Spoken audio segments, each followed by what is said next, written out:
interesting side tale with everybody's favourite Birdie! I'm looking forward to this one. If you've already watched episode 44, you've got a bit of a hint as to what's about to occur. If you haven't, get the hints to episode 24 because something happened at the end of that one that has possibly completely changed Birdie's life. And is it for the better? Let's find out. So exciting. We are going to begin in the palace.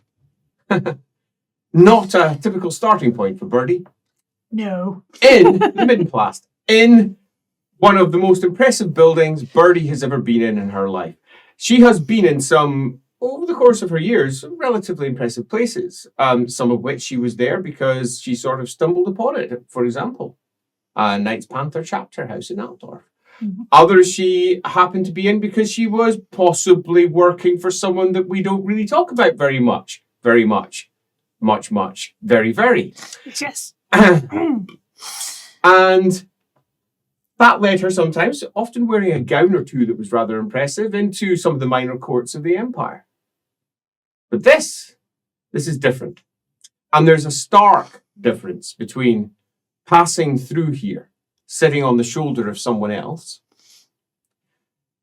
having to do things and feeling slightly uncomfortable in very different surroundings. Other people talking.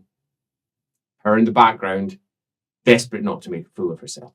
Desperate not to say something that will potentially bring the entire group down, knowing that she, in fact, now, in a way that she wasn't aware, being completely aware that she is quite bad at the social stuff. When she was a Skaven spy, when she was working for an unspecified group, she thought she was good at it. She was quite convinced that she had this whole human thing down pat. I aced human school. Absolutely. And she moved with a confidence which arguably allowed her to get through an awful lot of things that if they just spoken to her for a few moments would have left them going, what? Because she is, as she knows, and has become quite aware of by the way that others react to her. She's kind of majestic. And you can get off with pretty much anything when you move with confidence, looking majestic. But she wasn't doing that for that outcome.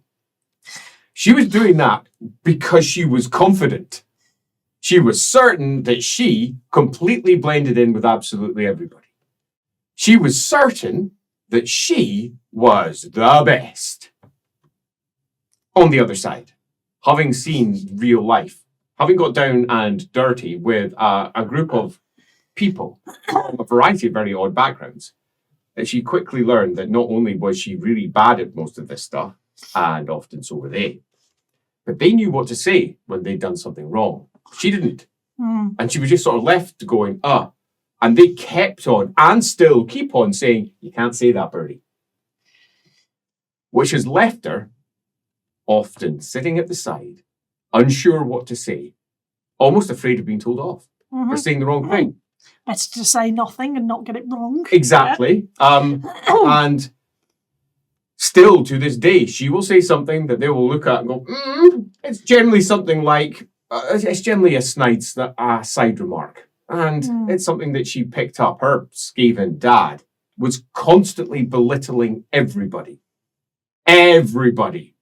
If anybody did anything and he heard news about it, he would be immediately, well, that's just this, that's just that. And then he'd go from side to side, pacing backwards and forwards, trying to figure out how he's going to use it to his advantage. And Birdie herself, she has that almost worn into her. Whenever she hears something, her first comment is often, a little slide aside, and then, This has turned into her often not saying much. And it's a stark contrast to the extremely confident woman that she once was. And she hasn't really grasped how much that's the case. She knows it in some sort of subconscious level. She's quite sharp underneath it all. And that's one of the reasons why she has come to now doubt herself. Because she is quite sharp. If she was less intelligent, she would be blustering through everything. probably filled with that similar confidence she had in her youth. Yeah. The problem is that she's actually pretty clever. And that has left her here, in the palace. There is no part of Birdie that expected her to be standing before the Grand Duke of Middenheim as he warbles on about something, and he's definitely saying something. But she's kind of not paying attention because the man at the side is clipping onto the front of her really impressively tailored coat. She is dressed as... It's clear that there was a desire to dress her as one of the local ladies. But there was also pressure, quite out with Birdie's reference, from the Knights Panther for her to be dressed in Knights Panther colours. Because by this point, she has already been, regardless situation, you need one of them.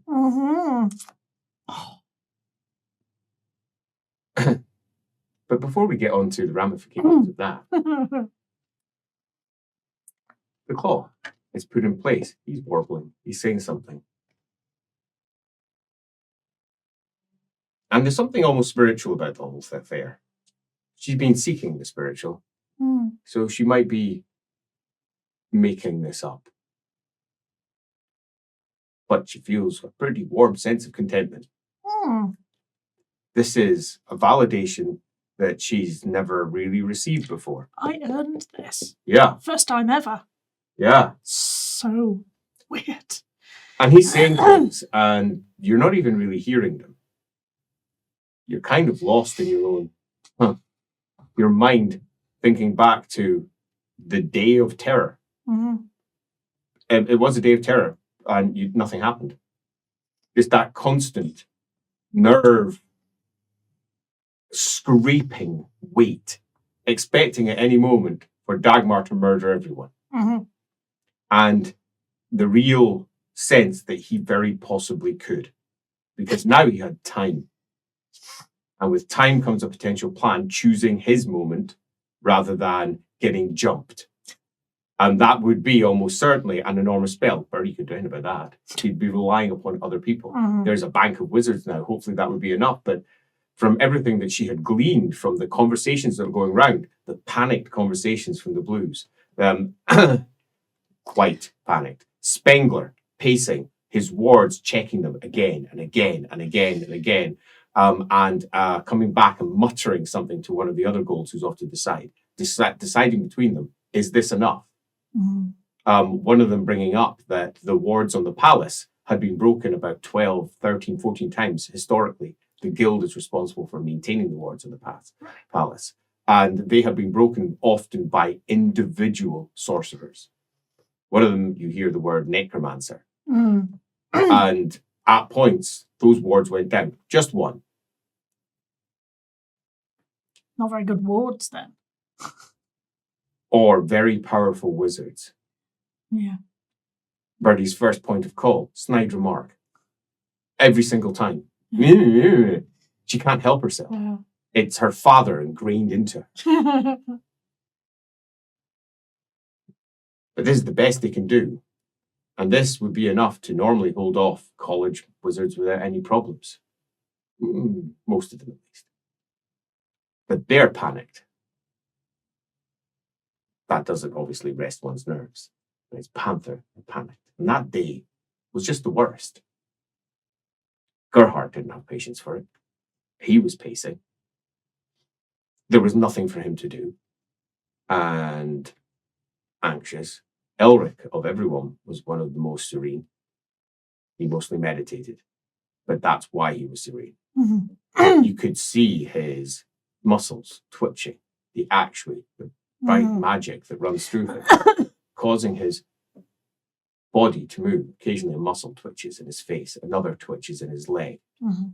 As he does everything that he can to hold himself, because he is intending on unleashing hell should anything come close.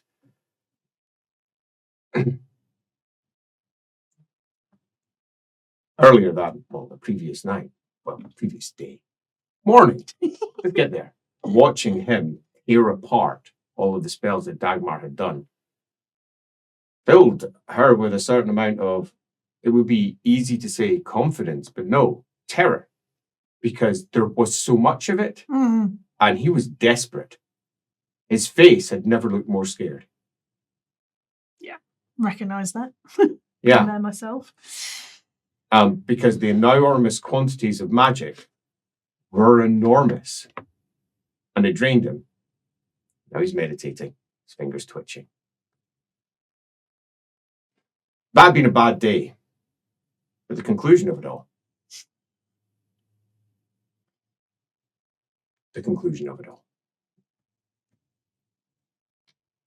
Boris, it appears, is somewhat of an angry man.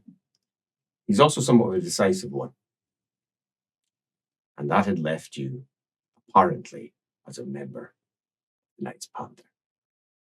Afterwards, when the day had passed, early in the morning, the Knights Panther were very keen to take you elsewhere. Nope. The palace had different choices ahead of you. Choices you had absolutely no influence upon. You're given a small suite in the palace. That's where you slept last night. Before you got your claw, you slept in a small apartment of 3 rooms with 1 room off to the side for the servant quarters, a main reception room with a window that looks out down over the gardens, and your bedroom off to the side with, well, in your mind, another 2 rooms, but they're just wardrobes. What? I hang my one set of clothes up and anchor.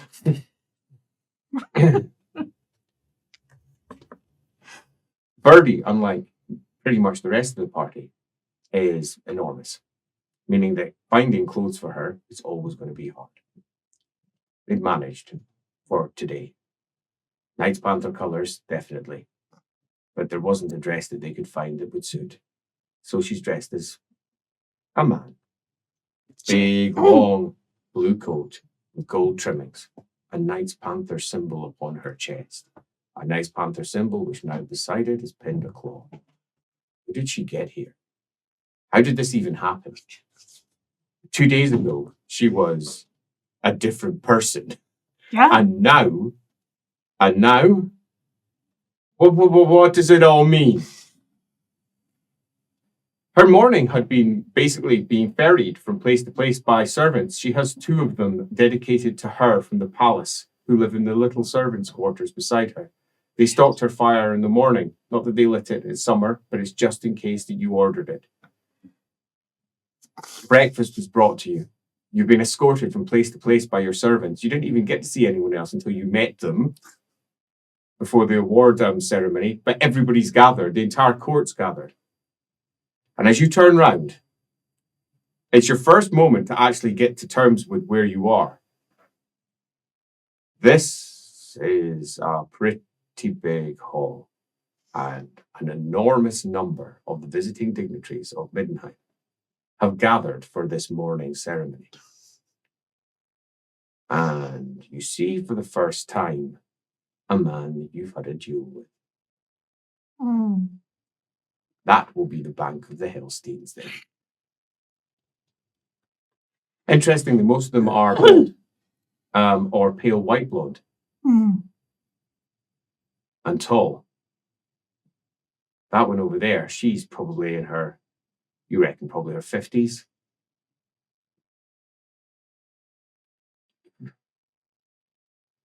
Well, they're your people. Of that, there's no doubt. You are of their caste. That man there, he's almost 7 foot tall. Huh. That's slightly disturbing. It's like everywhere I look, there's something more upsetting than last. All the way down, though. There's a few things you can say about the Middenheim court. That beards are pretty much the fashion, and long hair is the fashion. The Hellsteins, most of them are shaved at the side, not all, but most shaved down one side. You recognize a couple of the banners only because you've encountered them in the past once or twice and heard of them, or they're just relatively famous in Middenheim, or alternatively, you've now actually encountered them yourself through your own passage through life. That's the Tugendheims over there, the Imperial Cross of it. They're apparently quite close to the royal family. You know this now. Okay, that's them there. And you even know that Tugendheim is a part of the Duchy of Middenheim. That one you got from Skaven School, because they gave you a picture of the Duchy of Middenheim that they'd stolen, obviously. So you were fully aware of Tugendheim. You were fully aware of Linz. You were fully aware of Nordringen. And you'd heard of them all. But this is actually it. These are the gathered nobles of those individual families. You don't know who most of them are now, because that was actually quite some time ago when you saw that map. But yeah, a couple of it sort of rings bell, the Tugendheims in particular, because they're, the Hellsteins, the skeletal banner is, oh, wow. And many of them have got their own banner bearers here this day in doing the thing. Bunch of priests. They're obviously Shallians, all white down there. They'll be Varenians. That man could not look more like an owl if he tried. It's almost funny, given that Verena, the goddess of wisdom, has an owl for its famous symbol. But rather more amusingly, as you're glancing by him, thinking, well, he looks like an owl, up pops a pair of large, round eyes from his shoulder. There's an owl attached to his back, as it whoos over in the corner. And then the howls go up all around because banks of white wolves sit by the side and panthers after that as the white wolves give the howl for the giving of the claw. That's for you. Yeah. They're normally just trying to get into my pants. This is weird. Over at the side, a servant. And you're, oh, right, so I might be going. Okay. As you go off to the side, and Elric is moved up to go through the same process. It's odd. It's overwhelming.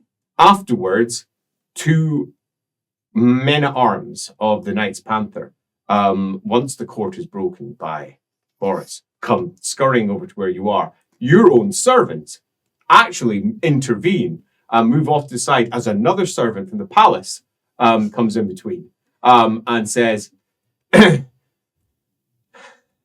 His Majesty the Graf will see you now. Okay. What the fuck? As everyone's, and you are ferried away as the Knights Panther. Again. Thwarted. They haven't had a chance to see you since you were supposedly inducted into their order, most unceremoniously. And you are escorted into a back room. The Graf is shrugging off the big furred cloak, wolf pelt, big wolf head sitting off it, throwing it in the corner, turns around and goes, right, there you are, let's go sit down. Katrina Toddbringer comes in as she goes, and he says, no, I'm speaking to the girl first. Go on. Go. Oh. She curtsies. Of course, Father. Then passes out the room. Sit down, don't wait. Okay. And he goes round, looks at you with a smile and sits down.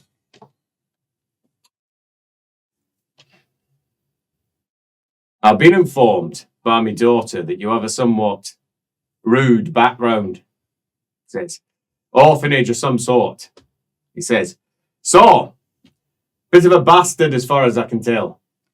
So where Birdie keeps telling me, yes. Well, I've had a bit of a word, and apparently there were attempts in your life by them. Yeah. And that's enough confirmation for me.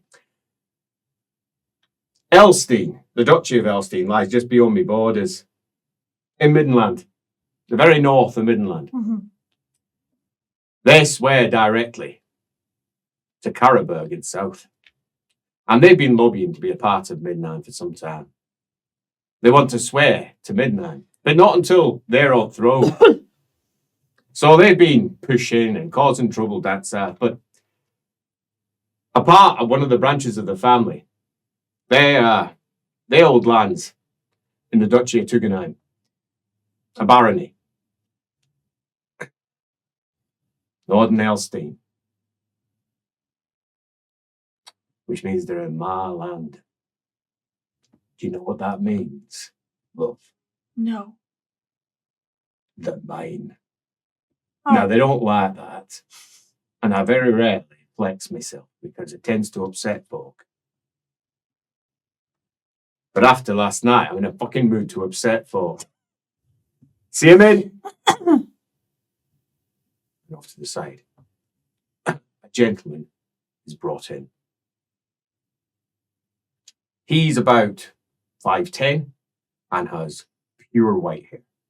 His eyes are a startling green. As he comes in, he looks like he's maybe in his mid-30s. He has a somewhat, in comparison to some of the Hellsteins that you saw, for example, he has a somewhat cruder face. Okay. But he is wearing the Hellstein symbol with a tower on it, one of the symbols of Middenheim. Okay.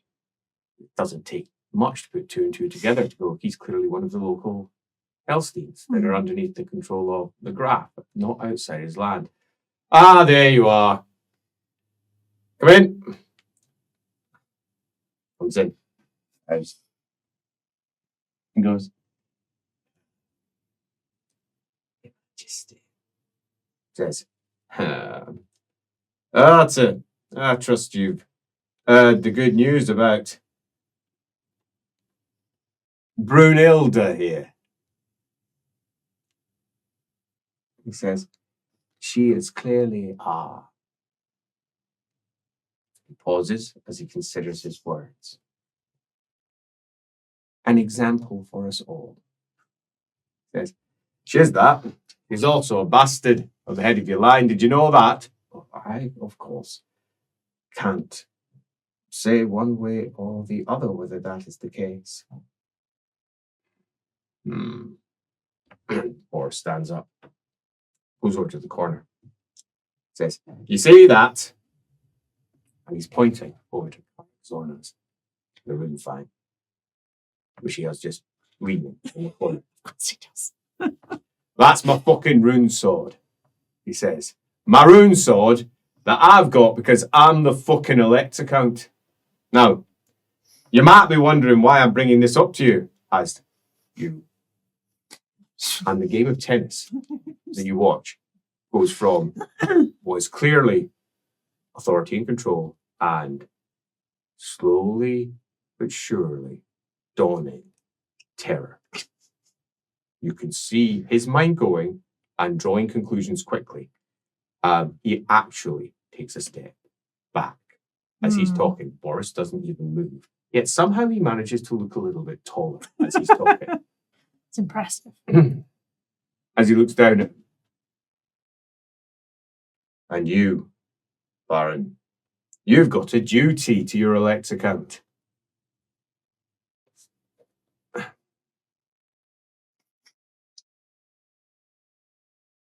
Yes, my lord, and what is that duty? You're legitimizing her. He says, this is Lady Elstein. Repeat after me. My uncle will not approve. I don't fucking care if your uncle approves. It's your family, and your family does what they say. Are you bearing arms against me? Oh, well, of course not. Of course not. He said, are you a man or are you a mouse? Or worse, are you craven? Are you a cat? In the corner, Nice Panther creaks slightly. There's a constant guard of cats in Boris's house. Interesting to see the theological divide there, where cats are often seen as craven, a representation of probably Renald, cunning, rather than direct war with Ulrich. But it's not that. So, what is it? Are you denying me? I've already got paperwork drafted up. Don't have a law lord, so I had to appoint one. He says,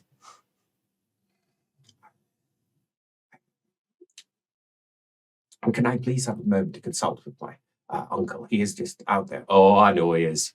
He says, Middenland nobility. Desperate to be a part of proper Middenland. You know, up here, Middenheim way. Says, well, think if he were, I'd be talking to him. But I'm talking to you. Now I want you to repeat after me. Yes, sir. Say it! Yes, sir, of course. Well, that's much more comfortable than the threats that I was considering seeing through. He says, Lady Elstein, it is an absolute honour, he says, to have you brought into the household. And he just looks at him. Of House Elstein. Oh, boy. Oh, it's all right. Take your time, lad. Says, you better rush off and tell your uncle. And he bows and he says, may I? You may not. He goes out. That were a request by Knights Panther. They don't take in illegitimate children. I mean, they take in the fair share of bastards, but they've all been accepted through one route or another. Now, it just so happened that the Elsteins still hold territory in my land, and I don't know if you know much about how things are done up here. What I say goes. It's that simple. I hope you're good with sword. Try to be. Elsteins are two-faced bastards, every single last one of them. I imagine you're same. It's in your blood. You can't help it. You're not going to be around my palace. You won't be part of Royal Guard, but you're certainly in.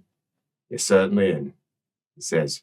And in the corner, there is a slight creak. He says, don't you creak at me, you catty bastard. He says, no.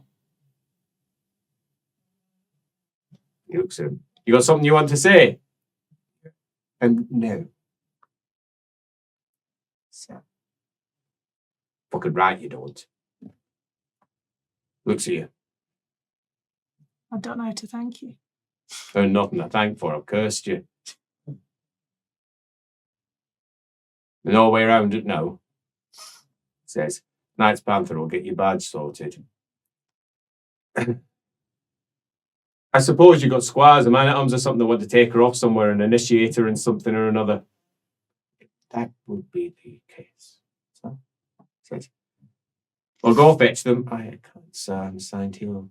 I said go fucking fetch them.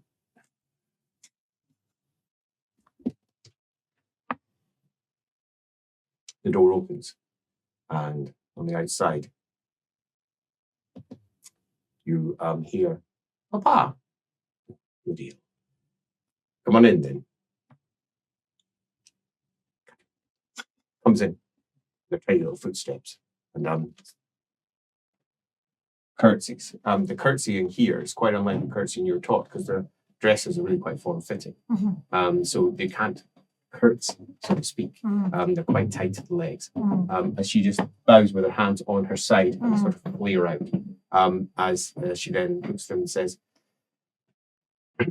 I should like to talk to you later on today. Do you mind if I drop by the office at the 5th bell? What you up to, love? Says, nothing. I should just like to have a moment to cherish the fact my father is still alive. Aye. Nods. All right. Looks at you. You know what I did? Oh, I think I knew exactly what you did, Father. That's it.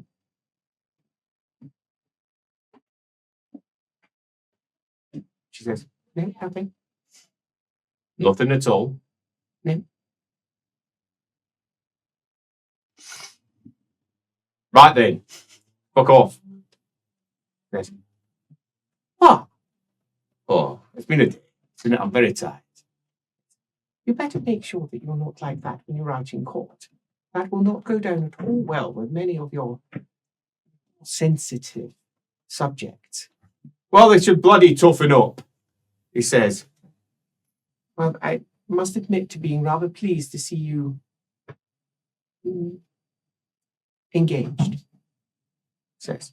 The bloody tried to take my life, Kitty. Take my fucking life and my own fucking palace. That would have been my legacy. Everyone would have remembered that. Nothing else. Not all the things I did. Not Nordland. They would have remembered that. Fucking raglanders. She nods once. I shan't counsel prudence then. Says, fuck off. Father, you're dismissed. Looks at you. You up to this? I'll have to be. You better be. Your accent's crude. Says, you're going to stand out like bloody sore thumb. I'll work on it. Make sure you do. I have a few hints for you. They're a bunch of toffee-nosed fuckers. And that's coming from me. Says, I'm not liked up here. Not by the cats. Certainly not by most of the nobles. I've been here for generations, our blood. But as far as they're concerned, we're outsiders. We're barely even noble. I carry the blood of Magnus the Bloody Pious within me. Does that bother them? Aye. Aye, it bloody does. Because it should be harder. Well, it's not. That's what you're going to have to deal with. And it's also why I made sure you were legitimised. The Elsteins are purebred Teutigans. They very, very carefully select their mates. And they have quite a lot of bastards. Current head of household. He's somewhat a philanderer, he is. He likes coming up here, find himself some pretty Middenheim lasses, and then fucking off back to Middenland, where all the consequences are left for his lower family to deal with. Well, I've just shown him what happens when he leaves a mess behind in Middenheim. Says, he has a legitimised bastard. His own daughter by blood. Legitimised. That's going to cause a bit of a stir. I can imagine. It's going to cause quite the stir. Less Middenland, more Stirland, he says. Right, you can fuck off too. They haven't brought your escort yet. He says, you got a moment? Any questions, love? Don't know where to start. Right, don't bother then. He says, as the door opens, Knight's Panther comes in, and there is a rather anxious-looking man-at-arms, someone who's not a knight, one of the staff of the Knight's Panther, sitting there, looking a little bit afraid. He's been summoned to the graf's room. As he comes in, says, "Aye, your charge. Trust you got somewhere to take her." Deeply. Yes, Your Majesty. Set to it then. Go on, off you go. Your Majesty. You're dismissed. And I... No, sir. First time only. Here's your first thing to learn. You give the proper title, although strictly it's not even a title, it's the honorific. The very first time, in this case, Your Majesty. After that, sir. Now, depending on which one of my titles you use, you could also use Your Grace, Your Royal Highness.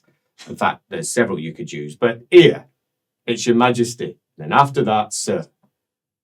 And if you're doing well, at the end of every clump of words, not sentence, because when people talk, they don't talk in sentences. It's just not how people talk. I've got my etiquette man. He comes up to me and he's like, it's a lie. Because some people speak in short, sharp bursts. And then at the end of it, sir. Consider it more like, if you ever do any writing, if you get your words in place, can you read and write? Yes. A paragraph. At the end of each clean paragraph, Sir. Sir. Okay. Your Majesty. Sir, sir, sir, sir. Every single time.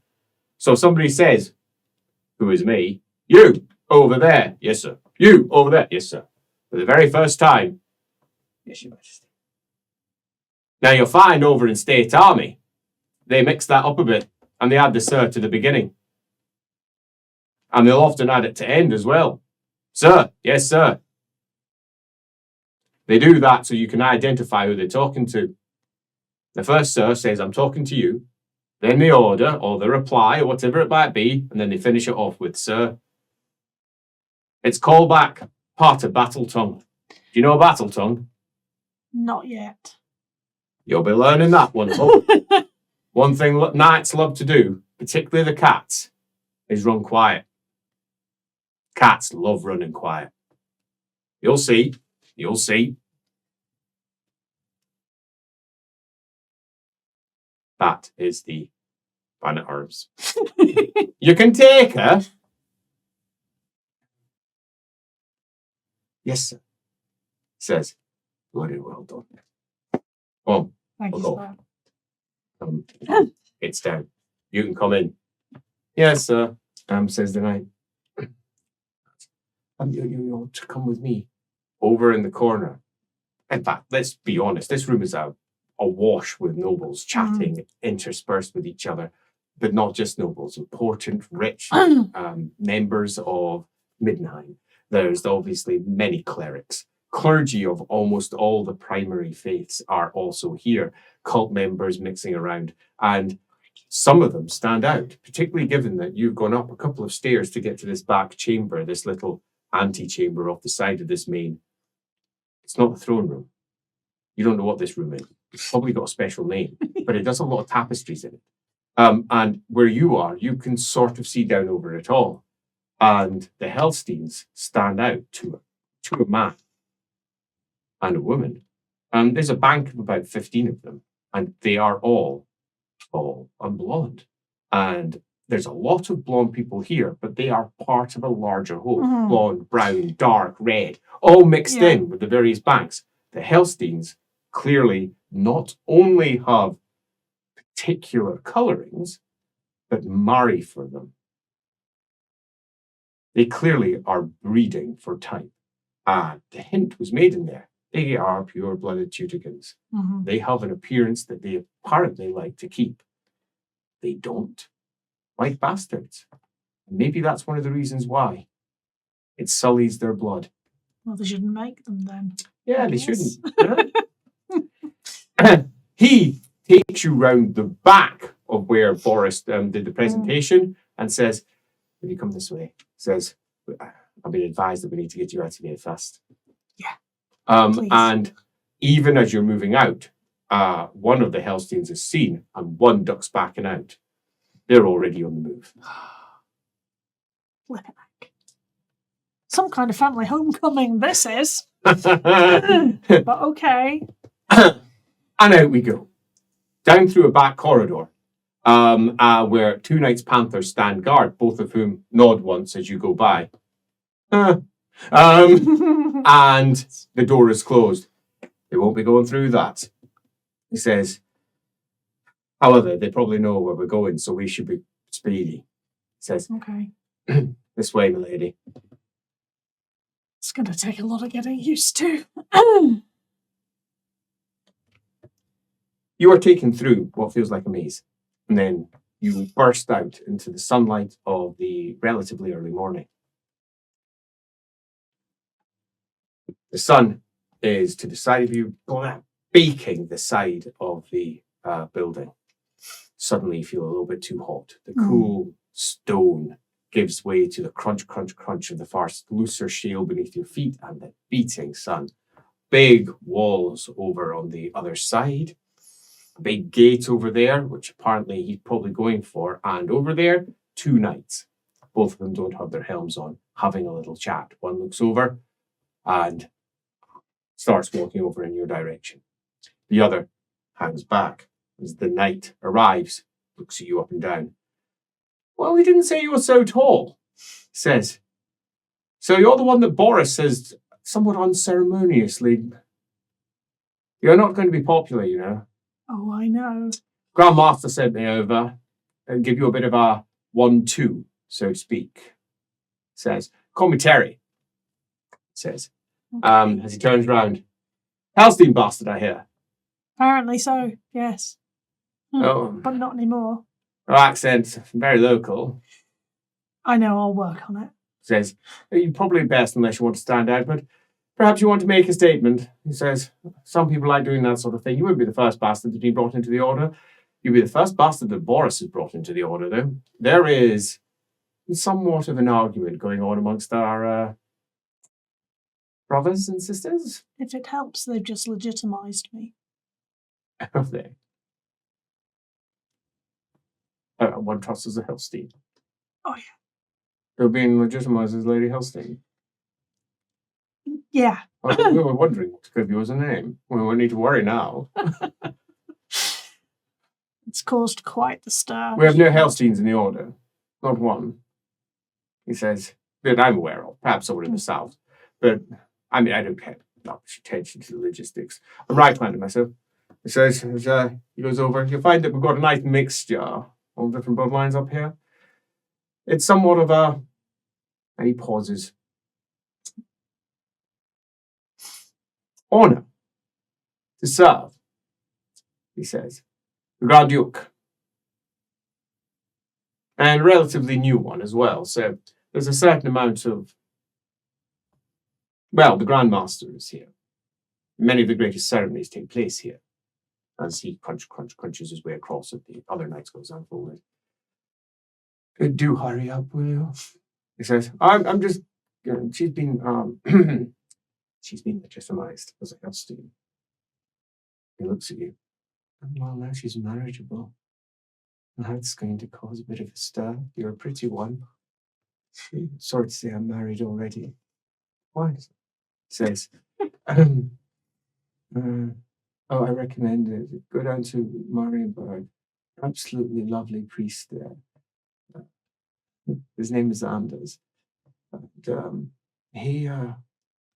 he offers, just for a small donation, the same marriage proposal that he provides to all of the fishing communities, where they are often all married together as one group. So should anyone die at sea, the community supports them. I've got myself 2 wives. Says, strictly, I have 2 wives and a husband.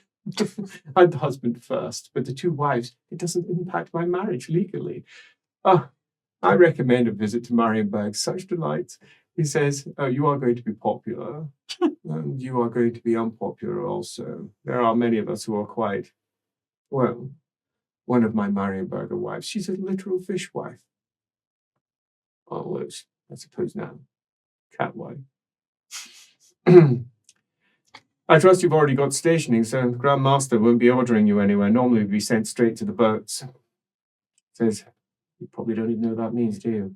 Says, well, first, could you stop interrupting? Says, I was just telling her some things, and it's ships, it's not boats. Oh, the bloody boats. Says, the ships. The ships. We control the major trade lanes down into Araby. He says, right. We have long-standing deals with, well, very long-standing, 1,000 years old. One of the reasons we're so rich. Says, yes, of course, they love sending everyone down to the boats. Says, spend a year on the boats, get to know the world, see Britannia, see Araby. Says, have a good tour around the border princes. There's nothing like getting a good tan in the south. It's where I met my husband, actually. Says, I think you'd like him. He's short. He's got a lovely moustache. Says, he won't come here, though. I took this station because I wanted to meet the Grand Master, and then I've been here for about... I've been writing him letters, saying he'll come, and he won't. Shut up, none of this matters. Excuse me. You haven't even introduced yourself. Well, I bet you just introduced yourself as Terry. He says, well, then, how so? Yes, well, or were you just gauging her? Cats, says the shorter of the 2 knights. We're all cats. And there's a few things you should know about the Knights Panther, or we take you on. There's a reason Torhelm sent us. Says, I'm a bastard, and I revel in it. I like it. Says, I have a certain freedom that no one else here has. They are stuck in their individual versions of honor. Well, I had a dishonorable birth, and I lead a dishonorable life. So be it. That is the way I like it. No one is going to change me. But they're all liars. Come, steady. all, will you, Eric? He says, they're all liars, and you can't even pretend that they're not. They're two-faced lies. Every single last one of us were liars. I have a question for you. I'm not in the inner circle. They wouldn't let me in. I'm a bastard. But I will present it to them. Don't start with the conspiracies. He says, why do you think he sent me? We've got to prepare the girl. It's better that she knows than not. They're expecting us. They're not expecting anything. Just be quiet, Terry. Why do we guard the graf? What has that got to do with being a Knights Panther? We're the first secular order of the Empire. 1,000 years of freedom, and then we bind ourselves to the throne of Middenheim. Move our primary chapter house here. It's not a chapter house, it's a bloody chapter house. Most of them are Sigmarites to their core. It's not a chapter house. House Pantera would be more appropriate term. But this building's not even originally one of ours. This was gifted to us for whatever reason that we're here for. And the secrets that ripple through this place, oh, you'll love them. You know how I know? Because you're smiling. Says, she's a cat. Oh, for goodness sake, we're panthers. Says, there's a few things you must be aware of. First, most of these men, and most of them are men, don't listen to the, oh, a quarter of us are women. They're all wrapped up in armor. I swear I've only seen 2 women in this entire place that are actually knighted. Lots of squires. Make of that what you will. Says, you better bloody be careful. Well, what? Tolhelm's going to pick me up and say I've been a bad boy. He can spank me for all he wants.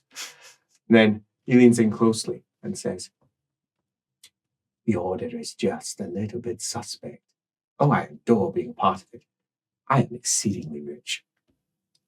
You do a tour down in the boats, you will come back rich. Because every one of the knights that's a part of that, it's a share. You are a part of the crew. They work by old naval practices that they themselves established. The Imperial Navy is younger than the Knights Panthers Navy. Make of that what you will. Oh, there's often been a navy with the Empire, but not their formal navy. We predate them. We also have better seamen. And the rights of capturing a prize, they're ours, and we use them. We've had a deal with the elves of Althuan for almost 1,000 years. We can't stray more than about 10 miles from the shore. But as long as we don't, we are free. So we hug the coasts. And we've done so for 1,000 years, becoming fat.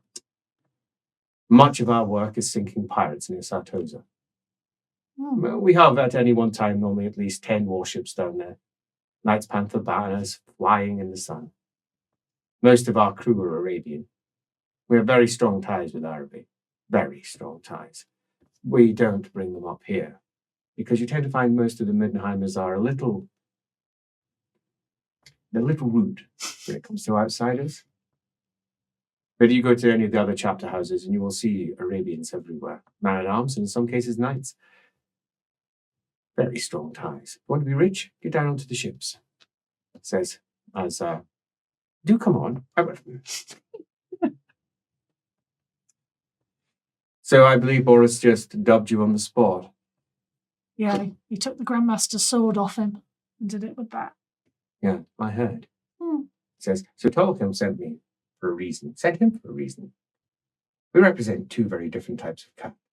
Really, I don't think that's why he sent us. Tolkien, of all of us, does nothing without a reason. Yeah, but I think that you just see conspiracy around every corner. Says, it's because there is one. Really. Sometimes I worry about you, Eric. This place is riddled with secrets.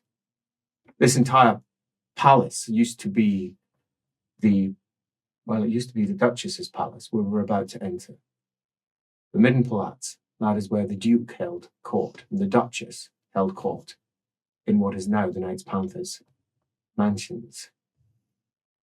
Yeah, that just got passed over by the Tordbringers. given to us the whole compound. We have stables, says training grounds, a wide area for exercising the horses. One of the lower areas, there's an entire Middenheim field, says where they play. Our staff currently is near 500. Wow, this place is big. Oh, you have no idea what you're about to walk into, darling. He says, trust me, you are about to get inducted into the richest, most influential order of knights in the old world. We're not the largest by any measure. And we don't often boast about how rich we are. But the Grand Master himself, if he chose to exercise his capabilities, he could buy most of this city. We'd bankrupt him, but then he'd own most of the city. Not that I'm sure he'd want it. Really, you don't need to be quite so dismissive of this place. Says, why? It's a horrible big stone. He says, oh, I'm sorry, it was your home, as he turns around and clanks off. But really, this place is horrible. We're in one of the very few good seasons. He says, month of summer. That's not unfair. Well, you only get a month here.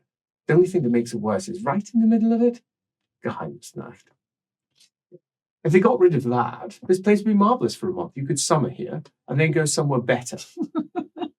The winter's here. In fact, the autumn's here. The spring here. It's just awful. So, you're local. You probably know that already. Mm-hmm. Pretty much preaching to the choir, I presume. So, where were we brought up? Says Eric. Oh, don't start asking her questions. Don't let her talk. Says, well, I think it's rather important. No, you've got things you're supposed to tell. I don't have anything I'm supposed to tell her. Says, well, then why were you sent? To provide some sort of balance to the nonsense that you're spreading.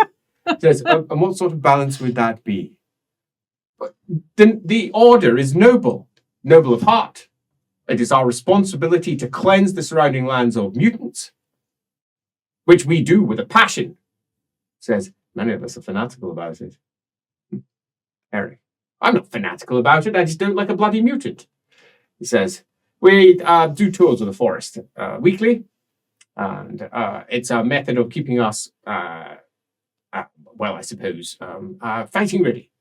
He says, yes, they circulate everyone round. Squads of normally 5 to 8 knights doing patrols through the forest. Mm-hmm. But everyone knows we're coming. We're not exactly subtle. Says, well, that's not quite true. No, often we like to go quiet. We're not like the other knightly orders. We are often much more subtle than everyone expects. We put on a show. Our entire order is that. This is not true, says Eric. We can't help it if our armour just happens to be better than everybody else's, and our steeds are barded more exceptionally. He says, we've been blessed by more priests than anyone else because we just happen to have the money to ask for it. Exactly. And then what do we actually do? We go to war on behalf of the elector counts. No, we don't. They ask us, they petition us to go to war, except for Boris. Yes. Well, I'll give you that. There are a lot of lies here. Also, I'll just give you a warning. The place is generally riddled through with whores. There's a lot of bored men here. Be aware that if you have anything that you consider to be important to you, lock your doors. But none of the cities, they don't call them whores here. What do they call them here? Well, I don't know. I wouldn't partake. Of course you wouldn't. But many of them know better than to lift anything from here. We have a few wizards. They're all the gold order. They're the only ones that we can actually take in. Every last one of them were noble. So be aware you might encounter one if you've got an issue with wizards. There are a few. We're making a petition at the moment to the order to have some more. Only gold, because they obviously need to wear armor if they're going to ride with us. Mm-hmm. Other than that, they're attached. We often have other wizards attached to us, but I always feel very uncomfortable with them coming. You never told me that. Do you not like wizards? It's like, No, they feel naked. I just feel that they're in danger, particularly when we go into the forests. We'll often get shot at. That's the beginning of an engagement because we are noisy. And something that they can take us down, greenskins in particular. Goblins in the forest, there's a lot of goblins around here. Ever killed a goblin? You will. He says, oh, you will. We kill a lot of them up here. Occasionally not, but mostly goblins. And if you don't have your armor, they'll kill you. Easily. There's this common joke amongst the Sigmarites. Oh, it's only a goblin. Only said by the priests that help them fought them. Says, they're animals. And they're clever. They're also sometimes exceedingly foolish, taking shots because they want the challenge. Almost as if it's a rite of passage in their front. Can they kill one of us? We rarely die. After all, we're covered in armor. That's why we're covered in armor. And we're covered in good armor. Your armor won't be so good. It says, I'm sorry to say, unless you happen to have an awful lot of money of your own. Not particularly. Eric goes, I believe the palace is going to organize that. Oh. Lucky bitch. Really? He says, hardly. She's not a bitch anymore. She's a cat. And of course, he says, quite. And they arrive at a large double gate. Knights Panther, man-at-arms on one side, one on the other side as well. Both their arms folded. Their halberds leaning against the walls, both sweating underneath their helmets, already in the morning sun. Sir, lady, as they come up. This, he says, and we closed the door on purpose, says Eric. This is what it is to be a Knights Panther. Well, impressive, just road. But even at this point in the morning, there is about 40 horses going round. Right. There's big, huge destriers over off to the right-hand side. 2 palaces over in the corner, long pennants hanging down, blue with golden panthers with a crown sitting above. You know what that means. I've seen that before. Yes. The one with the crown above it represents those who are the direct guardians of the Grand Duke. Yeah. Without the crown, they are Knights Panther that are presumably free to go wherever. You know things.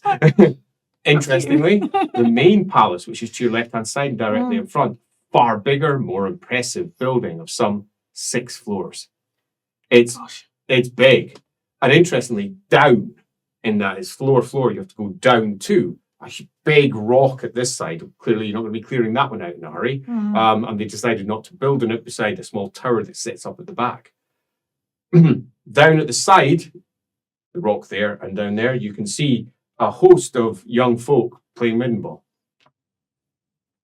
As you walk past that, jousting lists. 7 of them. Jesus.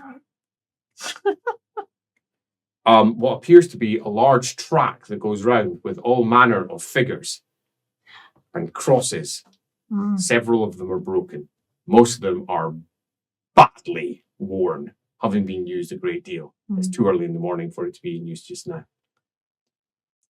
But of all the things, none of that is anywhere near as impressive as the last thing that sits at the top of the palace. And you're not sure why you are so, but you are. Up there. 2 Pegasus. Oh, wow. Pawing with their hooves on the, what you presume is, you wish your eyes were as sharp as an elf.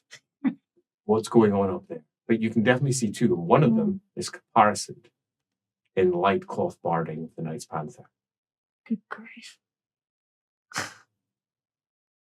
One of the Knights Panther takes to the air.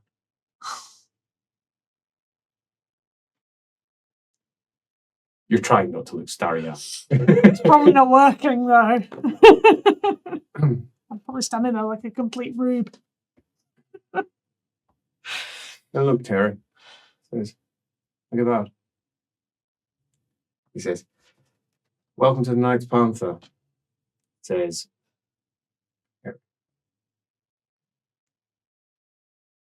you're about to get a crash course. Yeah. Says, and you're going to have to survive. Apparently you're leaving in a day. Okay. Let's see what we can cram in You in have that orders, I believe, which means that there are people who are going to want to see you. You've got quarters to see. There's going to be, almost certainly, well, you'll see. It depends exactly how much the Grandmaster wishes to throw at you. He's going to want to throw everything, says Eric. He wants to appease Boris. Yeah, you're probably right. Now, you're going to have quite the day. Any tips? Nod. So remember that every last one of us is a sir or a lady, one or the other. Lady Knight, Sir Knight. If you wish to be formal, you say yes, Sir Knight. Most of our guards are quite informal. They generally just have the ladies and sirs, and they don't worry about the rest. But if you do it correctly, it says Sir Knight, Lady Knight. Yes, Sir Knight. Yes, Lady. That you can't go wrong with that. We of course have ranks. It says we of course have rank. But it's important that those who are more important get to lord it over me. You really have to. It says, yep. Yes, I do. You'll do fine. You're pretty. Pretty girls always do fine. Everyone will be trying to impress you. You're Boris's new project. Which means that no one will cross you. But I think it's fair to say, don't you think? As he turns round, Terry, that I'd say maybe as many as half the night. She's lucky it's only half. Yes, they're not going to like you one bit. Most of them don't like me. I'm the sort of person that likes that. Also, if you are at all prudish, don't go to the upper floors. Noted. Also, I don't recommend you get married. Not until you've been properly initiated. We have a big party twice a year. We just had one a few days ago, actually. So you've just missed that, I'm sorry to say. So you've got 6-month wait, assuming that you're even here. It doesn't need to be here, but partners are generally invited to that. I would invite my partner or I invited my husband to it, actually. That was rather amusing. Later, of course, I was already inducted. Just don't. Just don't. Just, you'll see. 6 months, you'll see. Don't get married. Okay. I think you made your point. And I do think you're somewhat over-egging the pudding. You're adding a little bit too many hammers, he says, to the unit, so to speak. No, I'm not. Just because you didn't go upstairs. Well, of course I didn't. That's where the Grandmaster and the Inner Circle were. He looks at you. The cats. Just remember that. They're cats. They're not the dogs. Which, by the way, you now have a rivalry with. Okay. They're not the dogs. They're all honor. Biggest lie in this place is we have none. See, I agree. That is the biggest lie, because we are an honorable body. He says, don't listen to him. His disadvantaged beginnings have somewhat soured him to what is the majesty of this place. He says, right. I'm going to introduce you to the Master at Arms. He's going to provide you with your equipment. I'm not doing this. He says, I don't like him. He says, well, you don't need to like him. He says, I don't like him. He doesn't like me. No, I'm having none of this. I've done my part. I've escorted her here. It was a delight to meet you. He said, Lady Knight, and then kisses your hand. Sir Knight. Good. Yes. Good. You'll do well. But I do have one recommendation, though. Don't smile. You're really tall. It will intimidate everyone. Okay. And they're going to want to please you, which means your smile's now a weapon. Remember that. He says, me, I smile all the time. I'm shorter than most other people. He says, I'm putting them at disadvantaged by making them ill at ease. Why is he smiling? In your case, they're going to want to impress you.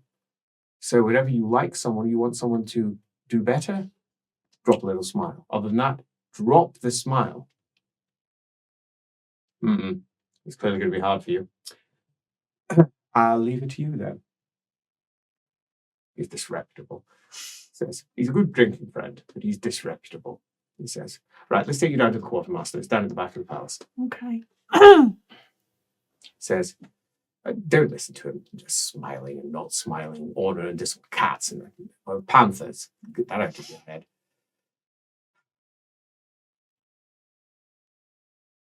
Actually, before we take you there, you might want to see this. And he takes you out to the back. There's a big royal garden back there, down much below the Middenheim field where they're burning around. And he takes you over to a set of buildings at the side, and you smell it long before you get there. Animals. Different animals. And cats. Now, there have been quite a few cats running around the grounds already, but these have got the growl of the big cat. As you go down. He didn't mention this because he doesn't like them. Says, we are rather rich. We held a menagerie here. He says, this isn't the menagerie. This is just where we keep our panthers. Most of them are owned by one or other knight. Some of them have been brought up from the south. Some of them are some of them were born here, part of a breeding program. There's maybe as many as 150 of them here. Seen a panther. You're about to see a lot of them. As he goes down and takes you into the panther enclosure. The smell assaults your nostrils and immediately fills you with a low-key panic. You've been brought up with Skaven. There are certain things you keep away from. There are certain smells you avoid. And this is predator. And I have a cute sense of smell, so I'm really smelling kind of pointy teeth and yeah. So there is a level of trepidation as Eric pops in, waves to a couple. Tonight, sir. They don't even know your name. As he goes in and goes, I will give you one small word of warning. They don't always react well to everyone. Some they react poorly to. Reasons we've never really truly understood. As some of our knights never come here. They just don't get on with them. They cause the animals to react. They are noble beasts.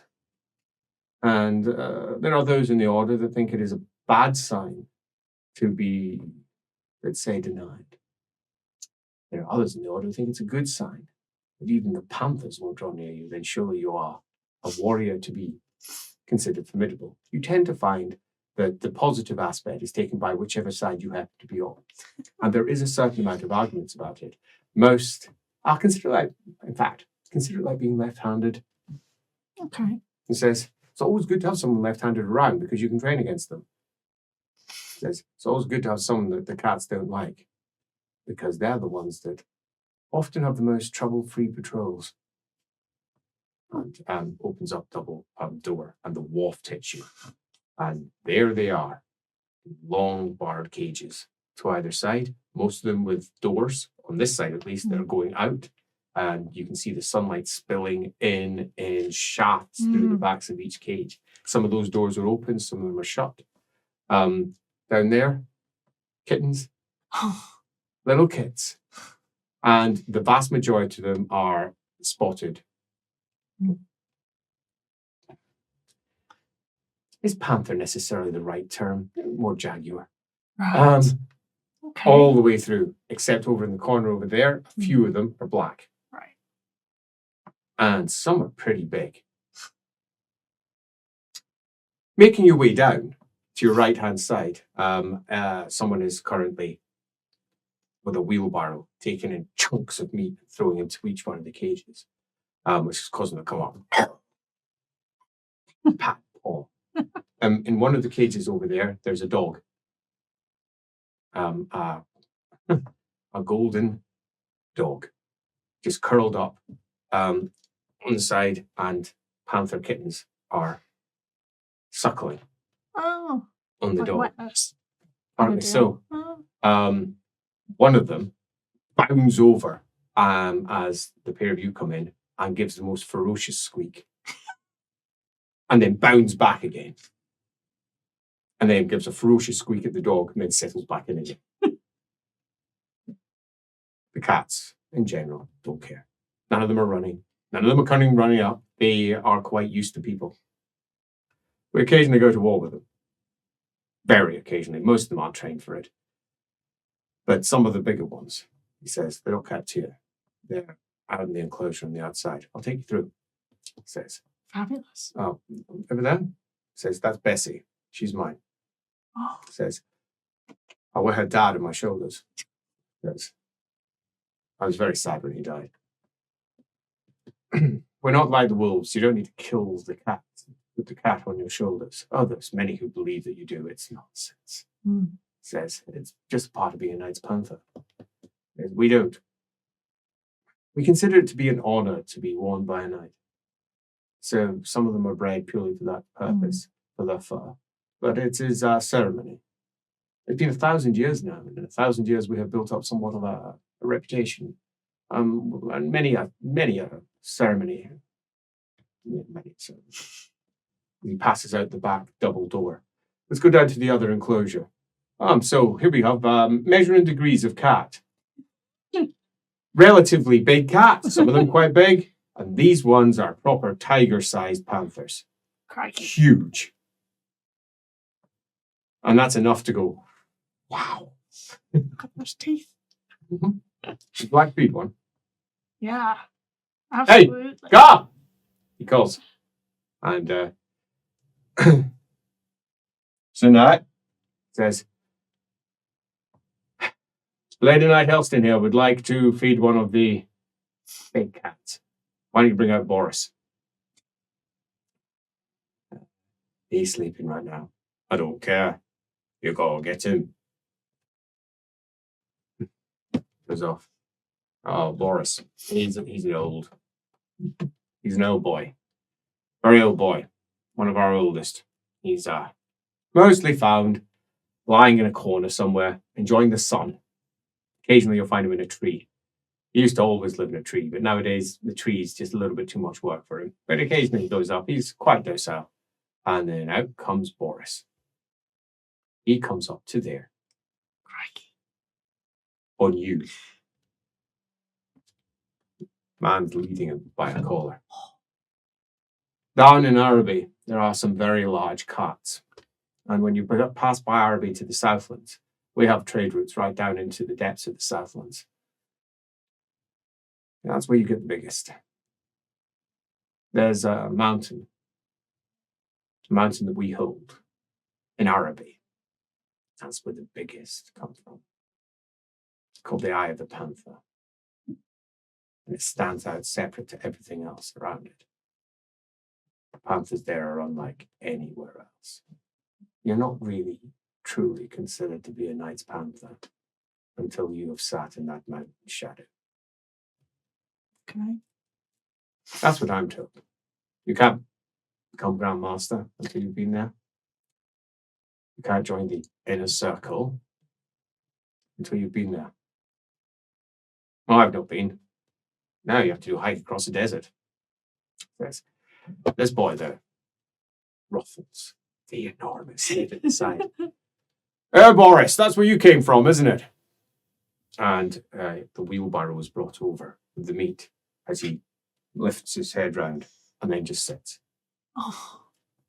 Boris has been with us for a very long time. He's the opposite of tame, but he knows what to do. He's pretty safe to feed, aren't you, Boris? Pretty safe. He should be fine, right? I've just literally dropped it. I'm going to let you roll this, actually. This is much more fun. Okay, there is a chance that Boris will go off in one. Okay. Monster. As you take The hunk of meat. Oh, no, it's a D100. D100. A D100. And the chance is 0, 1, something goes wrong. 99 and 100, something goes very biting wrong. 88. Let's see if you roll it. Who knows? 07. Oh, okay. He's a bit. As he takes it, and then starts biting into it, and then just sort of lolls down the side as he does it. Paw getting red with blood, face getting red with blood. There's been several attempts to ride them. Mostly deaths. Deaths follow. They don't like it. No. He's been here since the chapter house moved here. We used to site down in Talipine, and for a while the Grandmaster was in Altdorf for a long time. Our order was first founded there. We made a petition to the Emperor 1,000 years ago. And we arrived rich. After the Crusades down in Araby, we basically took all of their stuff. Right. And took it back here. And bought ourselves our own chapter house. From the Sigmarites, founded an order that was not dedicated to any god, an order that accepted nobles only. It worked in the service of the empire, but importantly, with the freedom to do what needed to be done, because the emperor at the time had refused to support the Crusades. And Estalia had been ravaged, completely ravaged. And we believed it was right to join the King of Britannia and his attempt to push back what was invaded. Now, nowadays, it's all very different. The Arabians and us are the bestest of friends. We trade with them all the time. We make them rich, and they make us rich. Back then, it was very different. That's where our order started. Our very first Grandmaster Rickard Guelna, says. And that was on Guelna Hill. The Odin House Panther is still there. There's 5 of them in Altdorf. I've been to one. Have you? Which one? Where were you? The one where Rickard Guelna lives? No. I don't know who lives in. I've not been there. There's 5 there. There's one near the centre. That's not the Odin House Panther. The true Odin House Panther is on Guelna Hill. It's quite small in comparison. It's almost monastic in comparison to most of them. I mean, it's been refitted.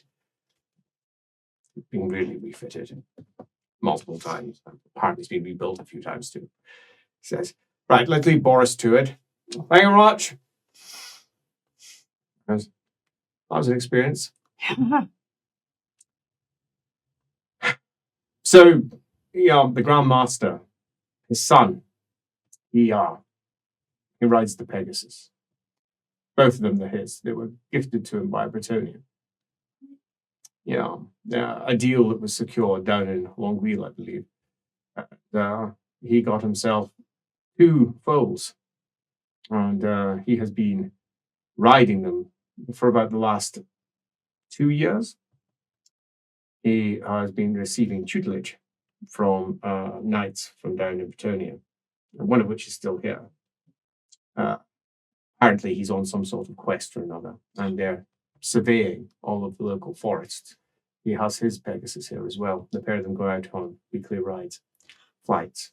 I don't even know what to call it. Just him, and it wouldn't surprise me if he ends up becoming the next Grand Master when his father dies.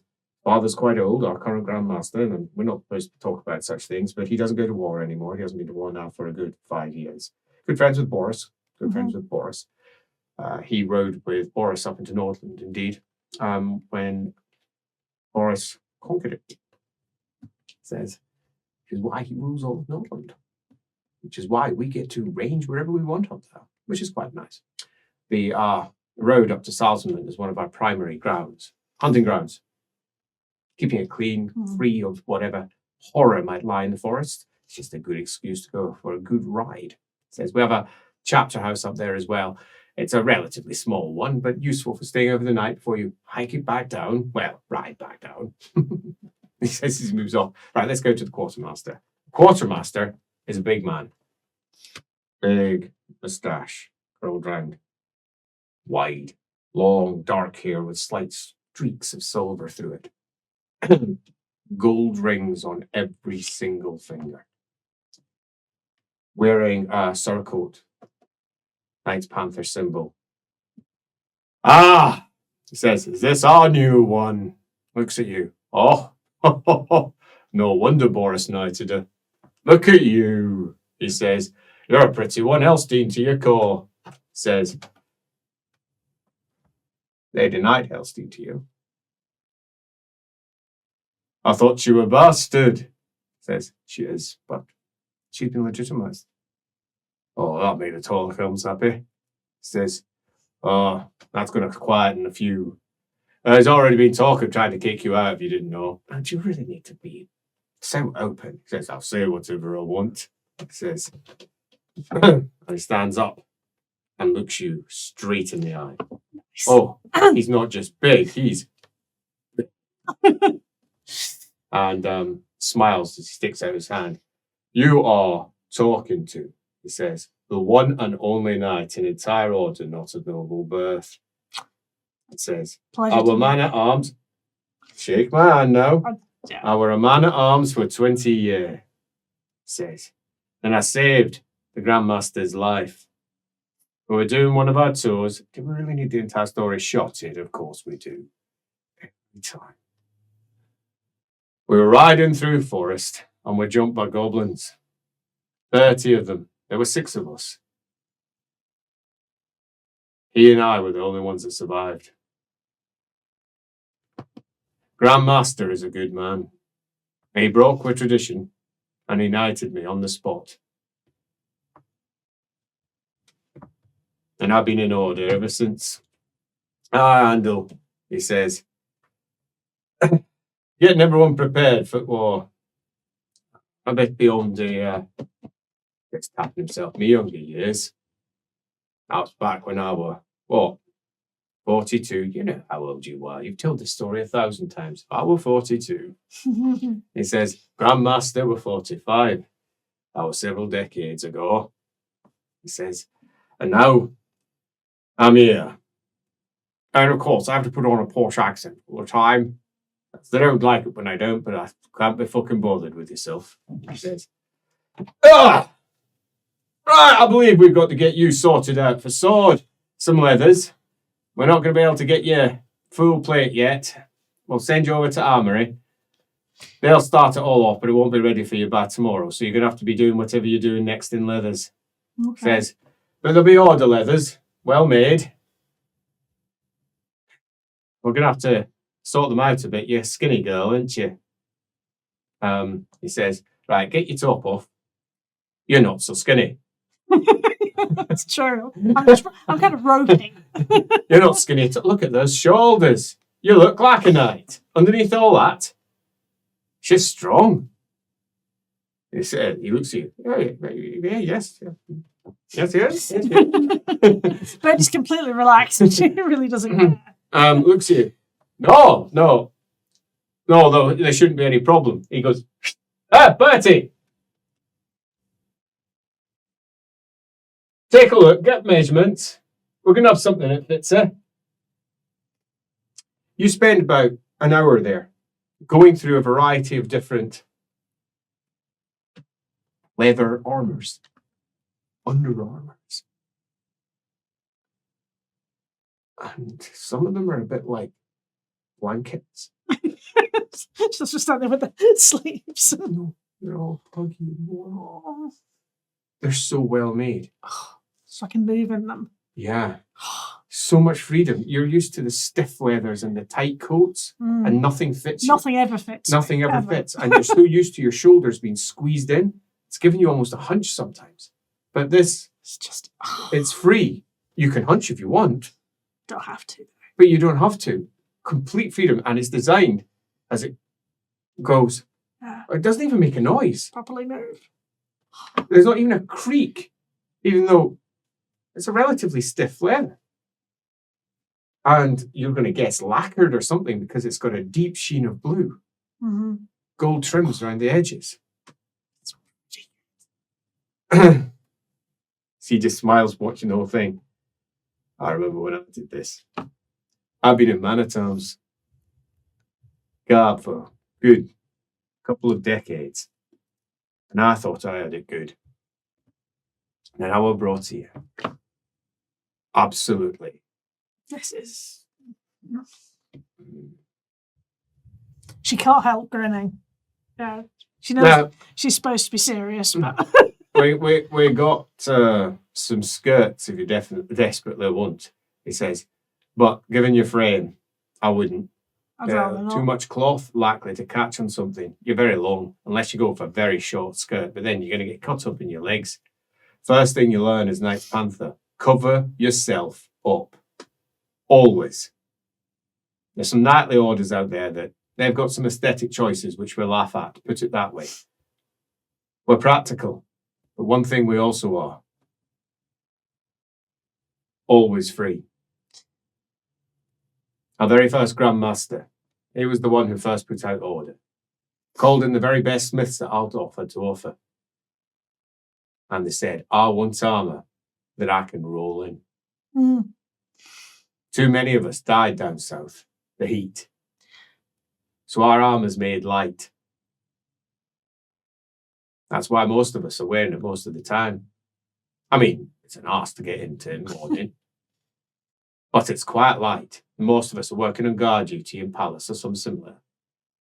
But it's still light. Mm. And he says, full articulation. You can move in any direction with it. If I jump up and down on my toes, does it make a noise?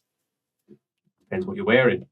If you're in metal, it'll always clank. Yeah. But you find that most of us, especially those of us who are going out, most of our armour's padded on the inside to cover up all of that. Most of us have got armour that the very nature of what anything's called, are you? Let's call them the boots. He says, we'll call them the boots. You'll get to know all the terms later. Most of the terms come from Bretonia because they love their armour there, and we love Bretonian armour. Okay. Our armour is often not made of steel as well.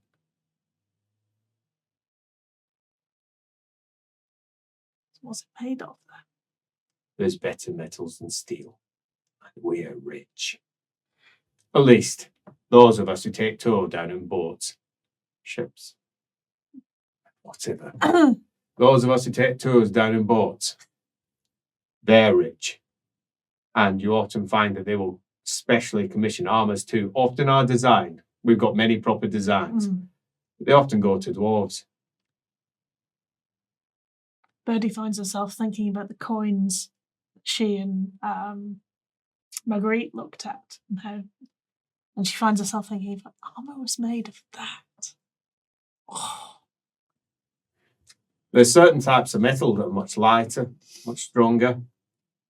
Elves use a lot of it. They've got a name for it, Ithilmar. That rings a bell. And then you've got Gromriel. Dwarves use that. It's heavier, but it's harder. Ithilmar's light, very popular amongst knights. Mm. Almost impossible to get though. There's a smith down Long Wheel. For the right price, he'll make some Ithilmar parts for you. It ain't cheap. Oh, I can imagine. A breastplate will set you back a good 6,000, 7,000 crowns. Better start saving up. You better, says. Grand Master. His armour tips to toes, Ithilmar. He has the Order's coin in his hand. He's got a friend all the way down in Cathik, that's down in Araby. And he does things that they probably shouldn't. He claims he's from Ulthuan. He is not. And he's quite happy selling Ithilmar armour to anyone who'll pay him. Right. So, looking good on you. Let's try sword. Try that one. That should fit someone your size just beautifully. It'll sit in hip. Oh, it's balanced. Holy crap. It's balanced. Give it a few experimental swishes. Yeah.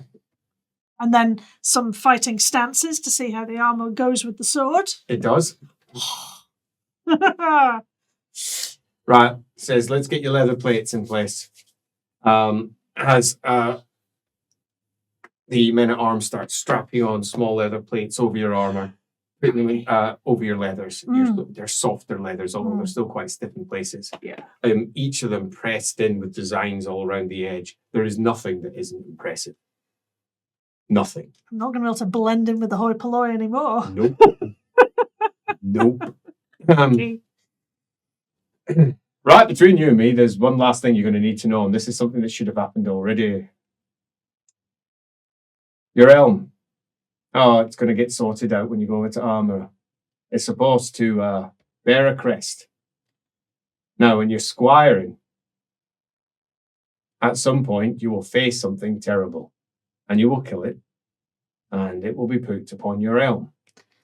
And then as you work your way through order, and if you bring anything else down, then you go back to armourer, and there's a bit of a ceremony, and you get granted your new helm. But you're not in that place because you never was squire. I mean, it's a bit of a... Well, I was in a similar place. In my case, I got a goblin of mine to begin with. He says, oh, in fact, I'll show you mine. Oh, yes, he brings their helm. I've not actually worn this in war. He says, as he pops it down on a big, huge helm, and sitting on the top of it is a big beaked creature with flung back wings. Looks possibly like a griffin. Wow. Aye. Have a good day. Eric just nods. You are an impressive knight. He says, that really put the fucking cat amongst the panthers. Oh, they were not that big. For the first 2 or 3 years, I was shunned. I was only there. I was noble. No. I'm a commoner. And I did that in front of order as a good, must have been 15 men. They were on tail. And I stood. And I killed it. I'm an impressive kill from what I am. Must have been some fight. No, I was terrified. It was on top of me. I have got some rather impressive scars on my body down here. Lost one of my organs. Not dead though, so it can't be that important. I could see bits of myself on ground. Got my sword right through its chest. As it flung back to peck me down, in through its eye, and its beak, it went right into me as well, as it died. Well, they all thought I was dead, but I weren't. And at that time, there were several who were blaming me. They even came in first place. But I killed it. And there it is.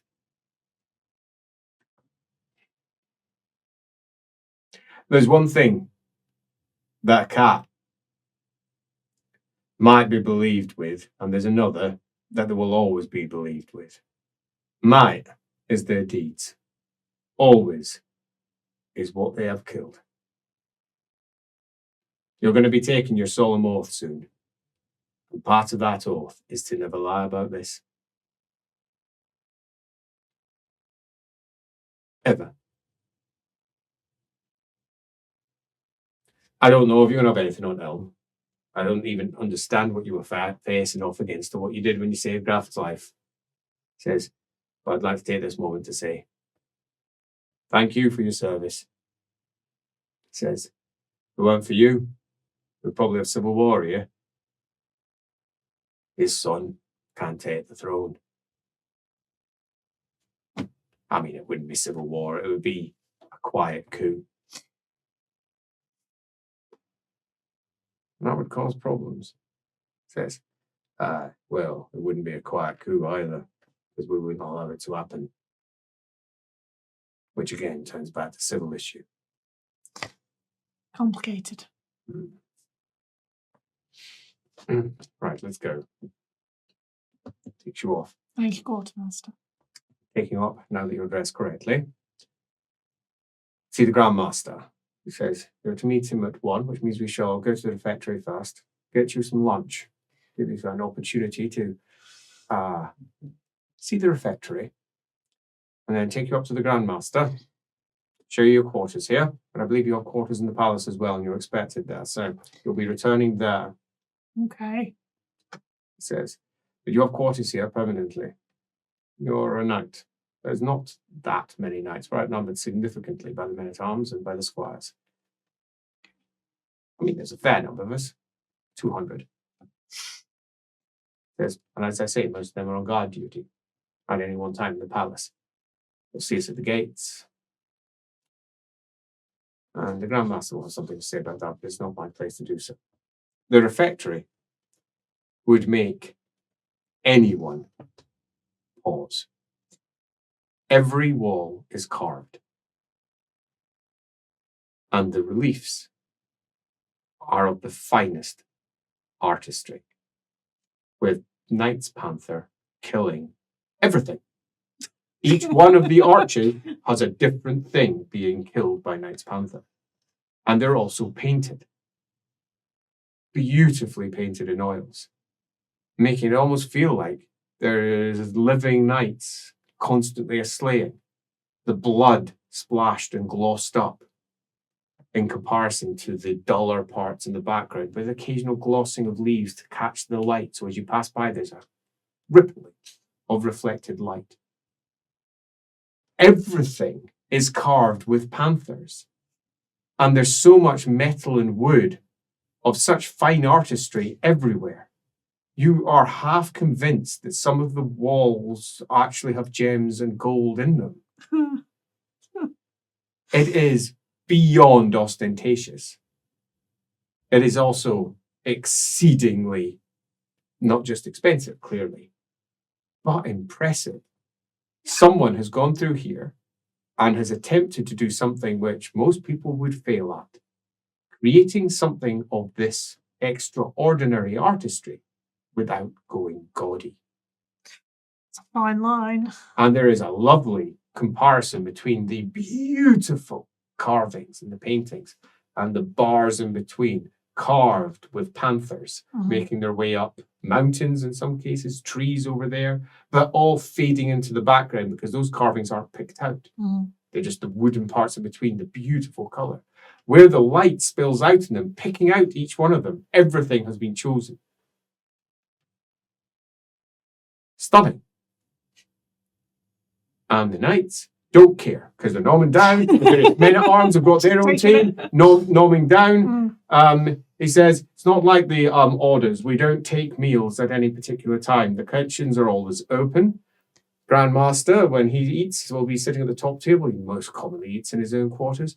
And the inner circle, they all sit at the front. Primary table here is for us, the knights, he says. Okay. And we just go over to the kitchens, get whatever we want. It's all very informal. Unless we're having a formal dinner, then it's exceedingly formal. He says, so over this way, and there's a couple of, oh, Terry, is that her? No talking to her. You know you're not allowed to until she's spoken to the Grandmaster. And said, oh, right. Oh, hello.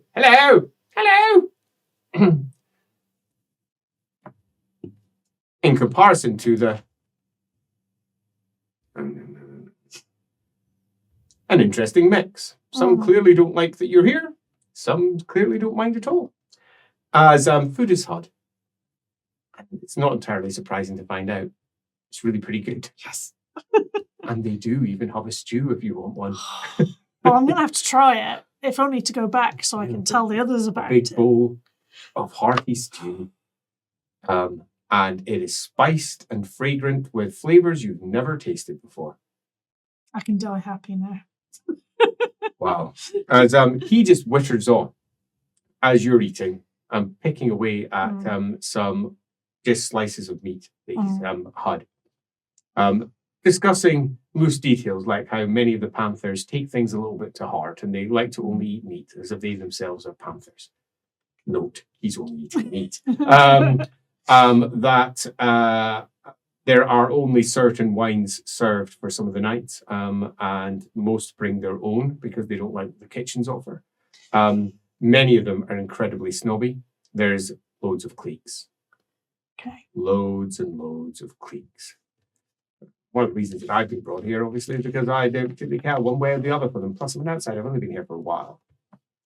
He says, and I honestly believe in the quality of the Knights Panther. I think that we are one of the few examples of an entirely independent order.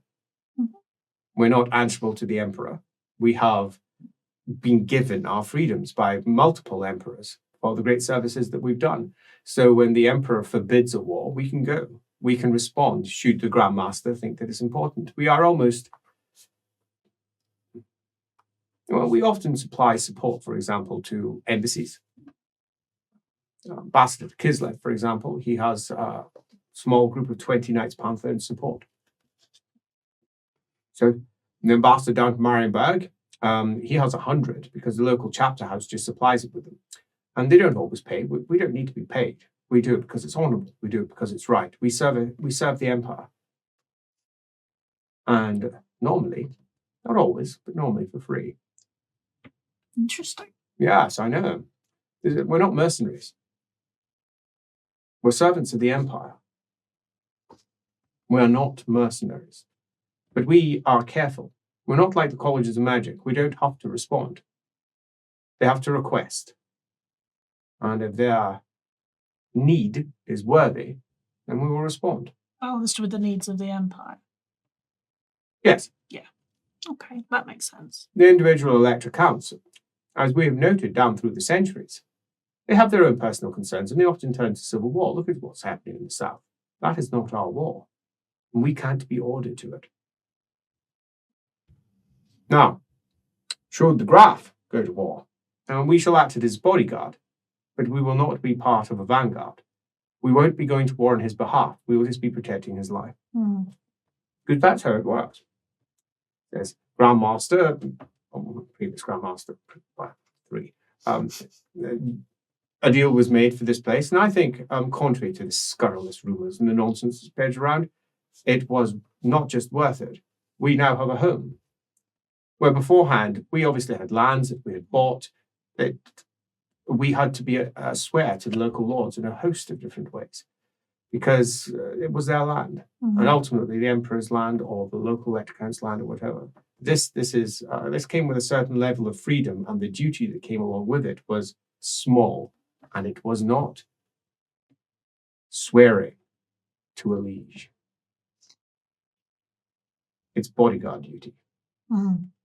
So don't listen to this silly conspiracy nonsense that some of the younger members of the order absolutely adore discussing amongst themselves, particularly when they first join. It's mostly nonsense. I mean, obviously there was a deal made for one reason or another, but what we got in return at the heart of Middenheim, here, you couldn't buy this. But you could find yourself here. And Middenheim has benefited. We patrol the surrounding area. We join the armies of Middenheim as and when it is required. We took part in the invasion of Nordland because we thought it was better to pacify the place.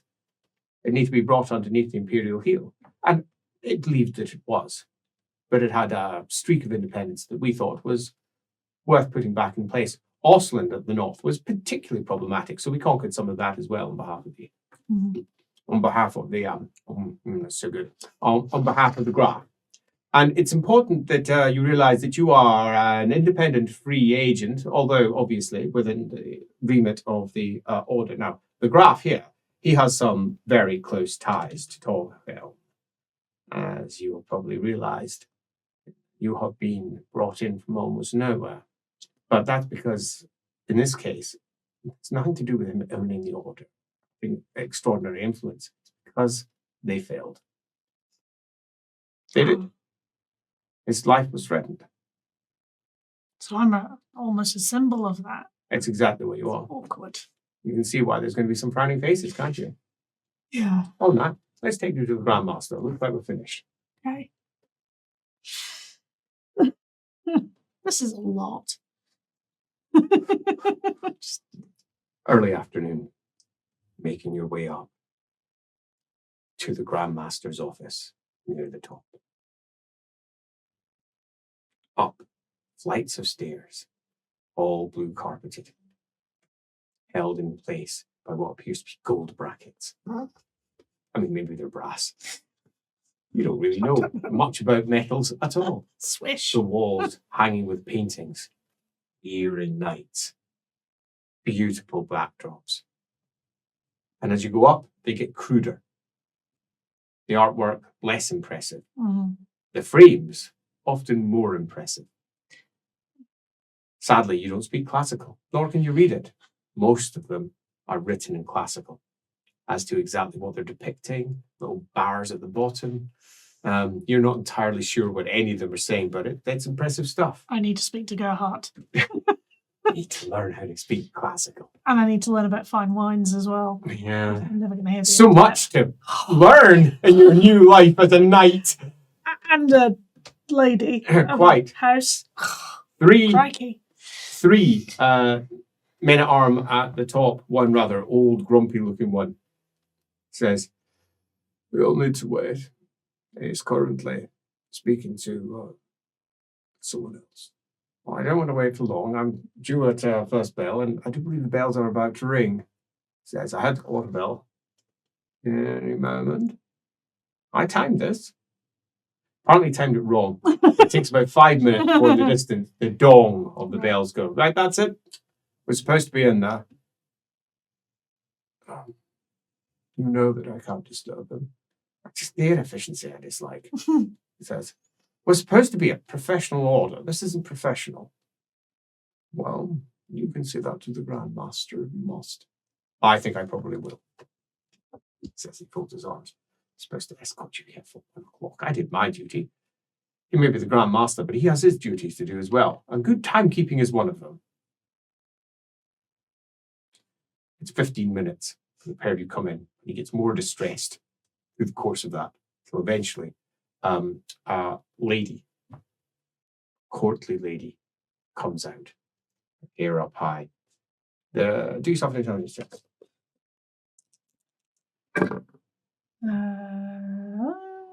3 successes. 3 successes, yeah, that'll do. You saw her in court.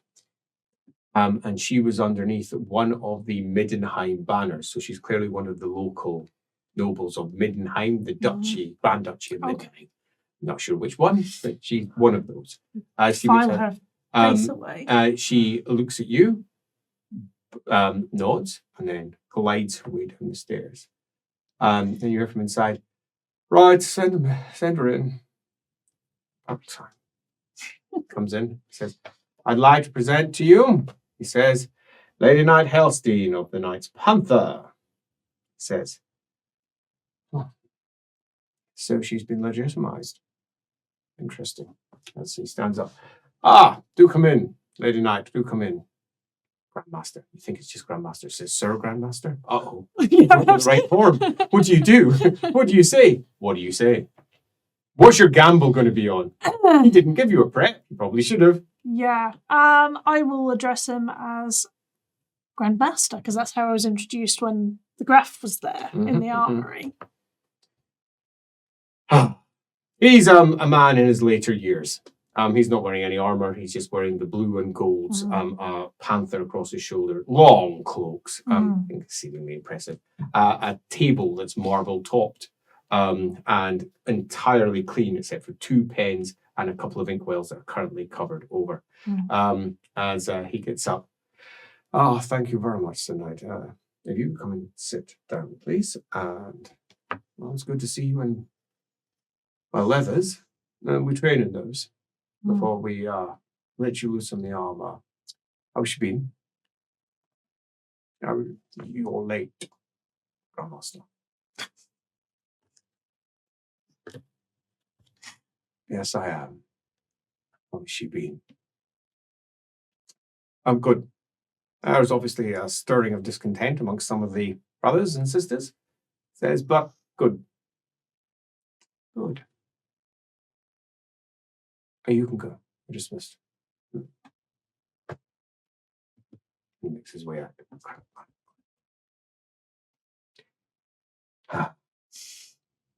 we're going to have to speak to your family to find out what your registered name is. Do you know what name they'll use? I understand it'll be Brunhilde. Just Brunhilde of House Helstein. Think so. You have no other names? Brunhilde Birgitte, I think. Birgitte. Do you know who your mother is? No. I was hoping somebody would tell me, but they don't seem terribly inclined to share family secrets with me tonight.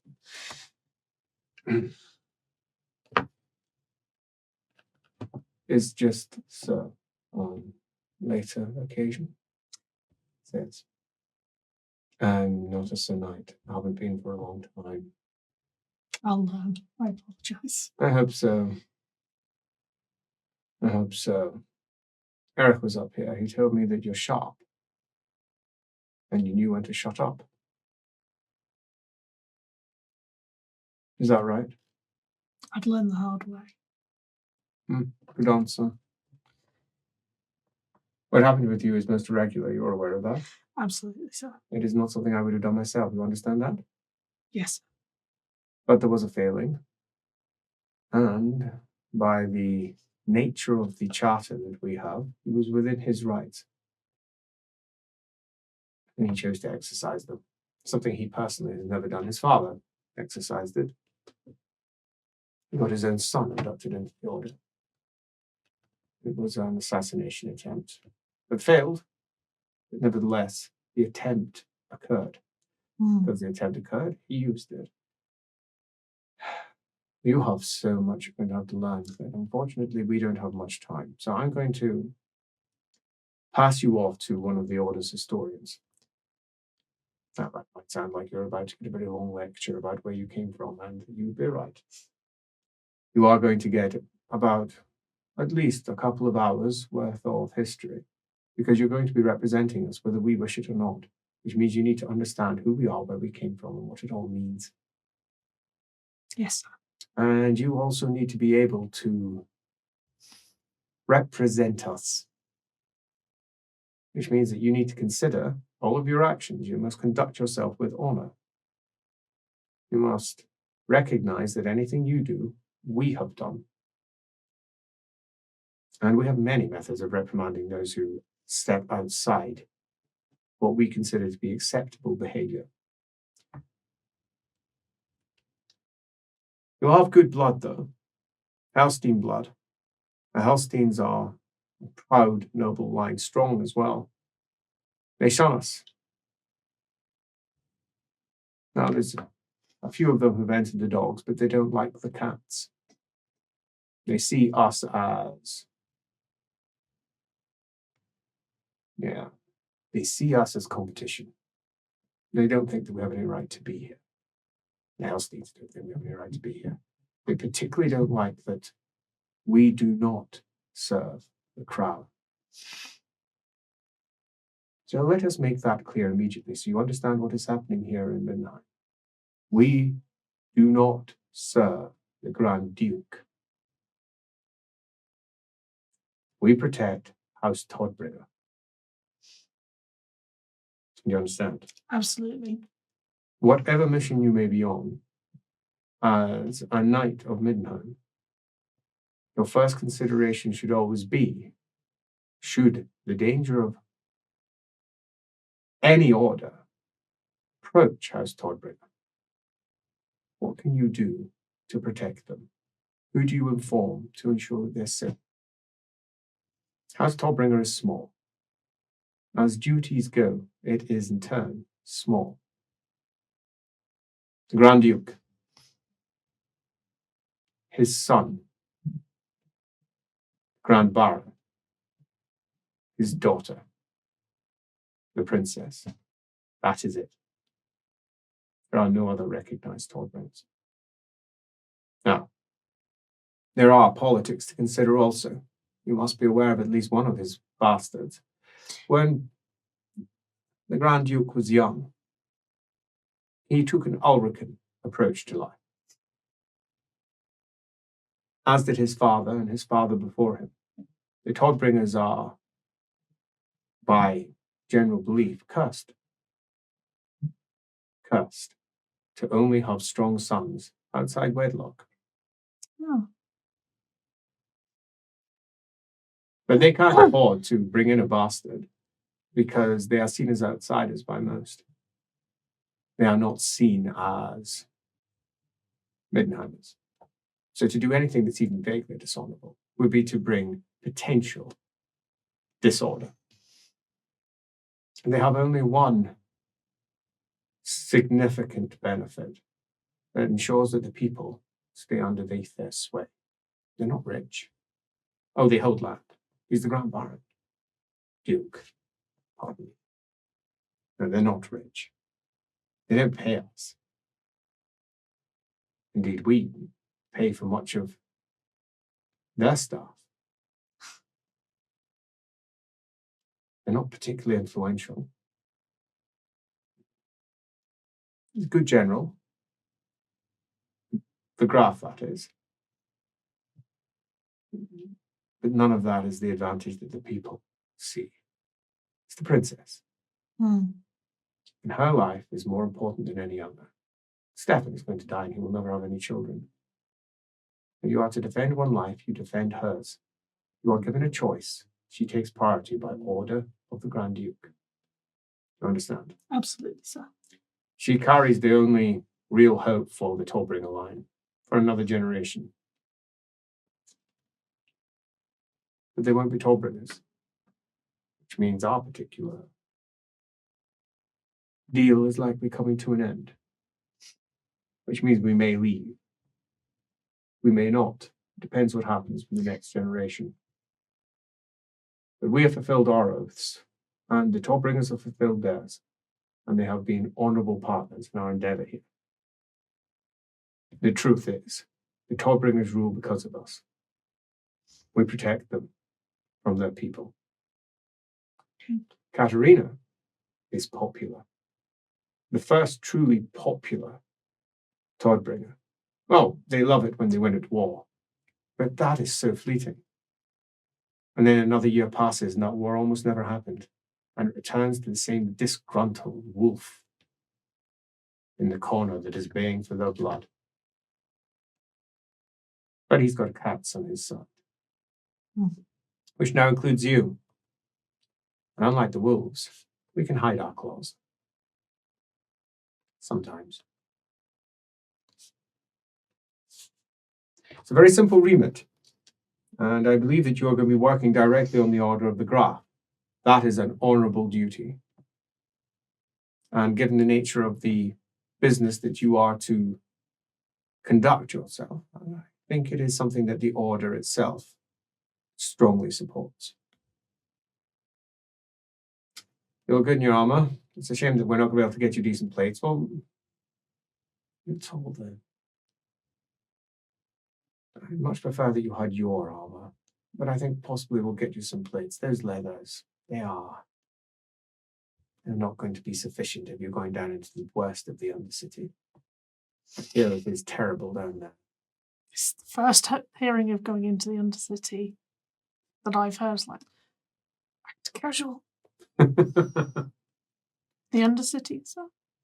Yes, I believe you're to be pursuing this Wittgenstein fellow. Ah, of course. And he's gone down into the Undercity.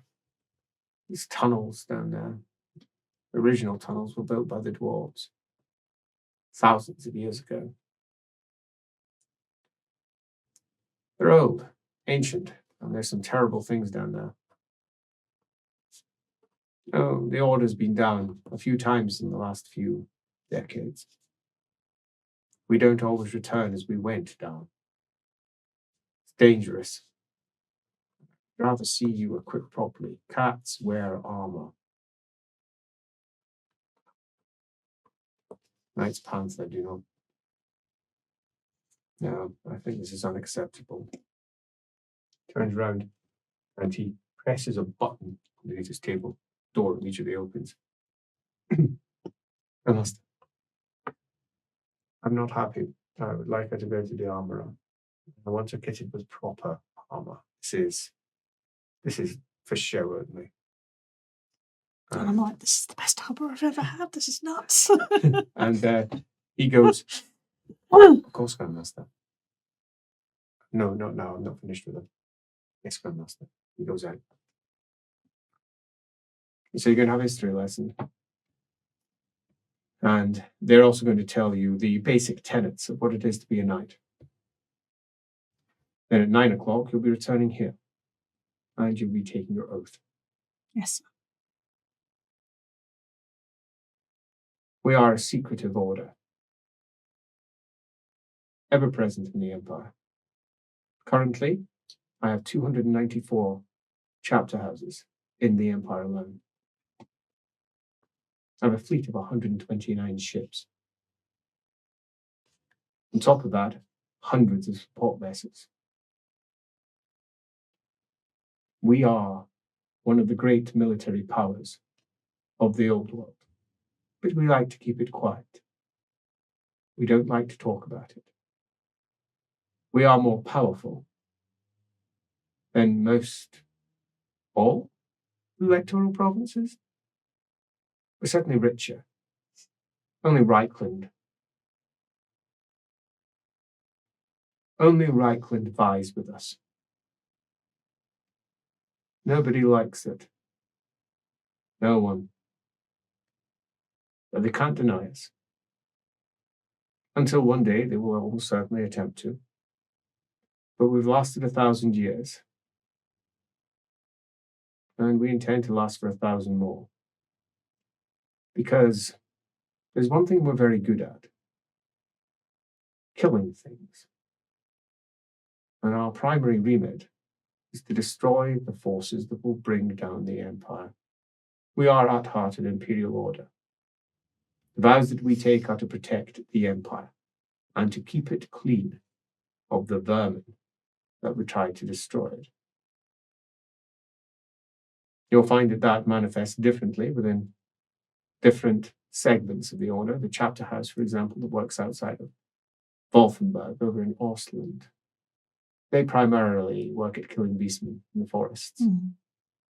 Here, we work mostly on mutants. Middenheim has a problem with mutants.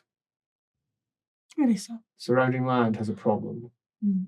There is a large number of them. There always has been. Ever since we've been here, they've been on the increase. We deal with our fair share of beastmen and greenskins as well. But our primary remit here is to keep them down. We think that is to the benefit of Middenheim and the benefit of the Empire as a whole. The individual masters of each one of the Odin houses. It is their duty to consider what they can do to make a difference. And as chapter master, I am in contact with all of them. And I lead policy. And I know that that word is perhaps not generally considered to be applied to a knightly order. But it is policy. We are almost a state unto ourselves. We hold land down in Araby, much larger than we hold here. And there have been attempts down there in the past to declare our own independent state. Oh, no, we went to war. We lost that war. But we retained what land that we held there. It's been complicated. The order in the south is very different to the order here. Most of them are Arabian. The order has changed. And there are buy-in components in the order because of this. The southern order think things differently than us. We are, after all, the imperial branch. And then, of course, there's also the Knights Jaguar. They're our sister order. Much younger. They formed out of the attempted state building in the south. And they still believe that that is the correct way forward. They are, however, an imperial order. They are much more. They have no Arabians in their number. but they work in Araby. We integrate. Cats live everywhere. They kill vermin.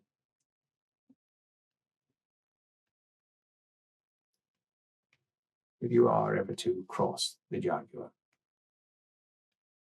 be careful. Their Grandmaster and I hold congenial meetings once a year in Alto. That's as congenial as it gets. They hold some chartered rights for trade routes as well, so they benefit from much of what we organized. They're rather rich too. I'm telling you this as a warning, because there's Knights Jaguar here. I don't know where they are, but I was given word that they were coming. And there is trouble in the south, civil issues.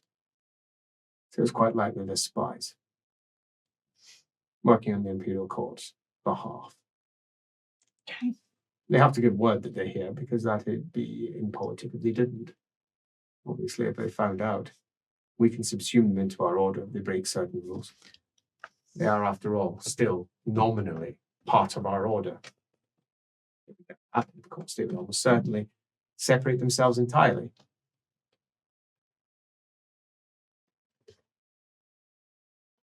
It seems Boris was right.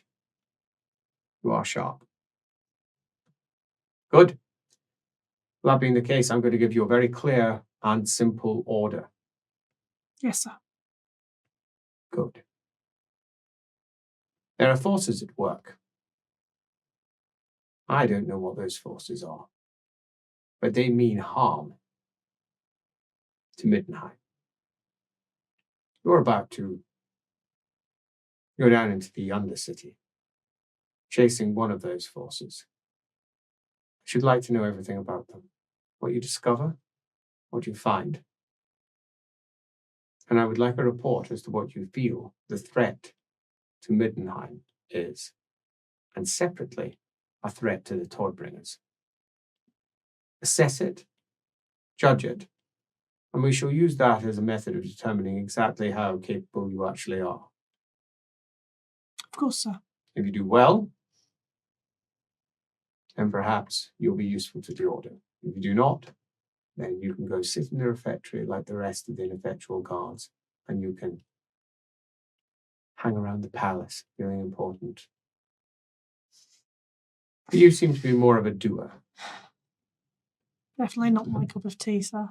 Hanging about, doing nothing. Yes. You remind me of myself when I was young. I think that's what all Grandmasters are supposed to say to all knights. Because you don't. One, you're a woman.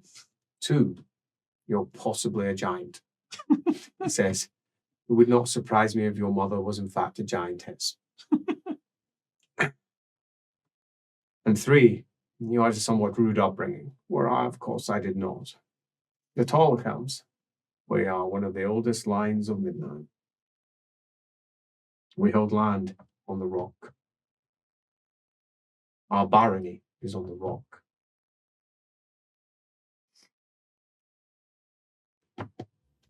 Very few can say that. I admit that it's not very big. The taxes, terrible.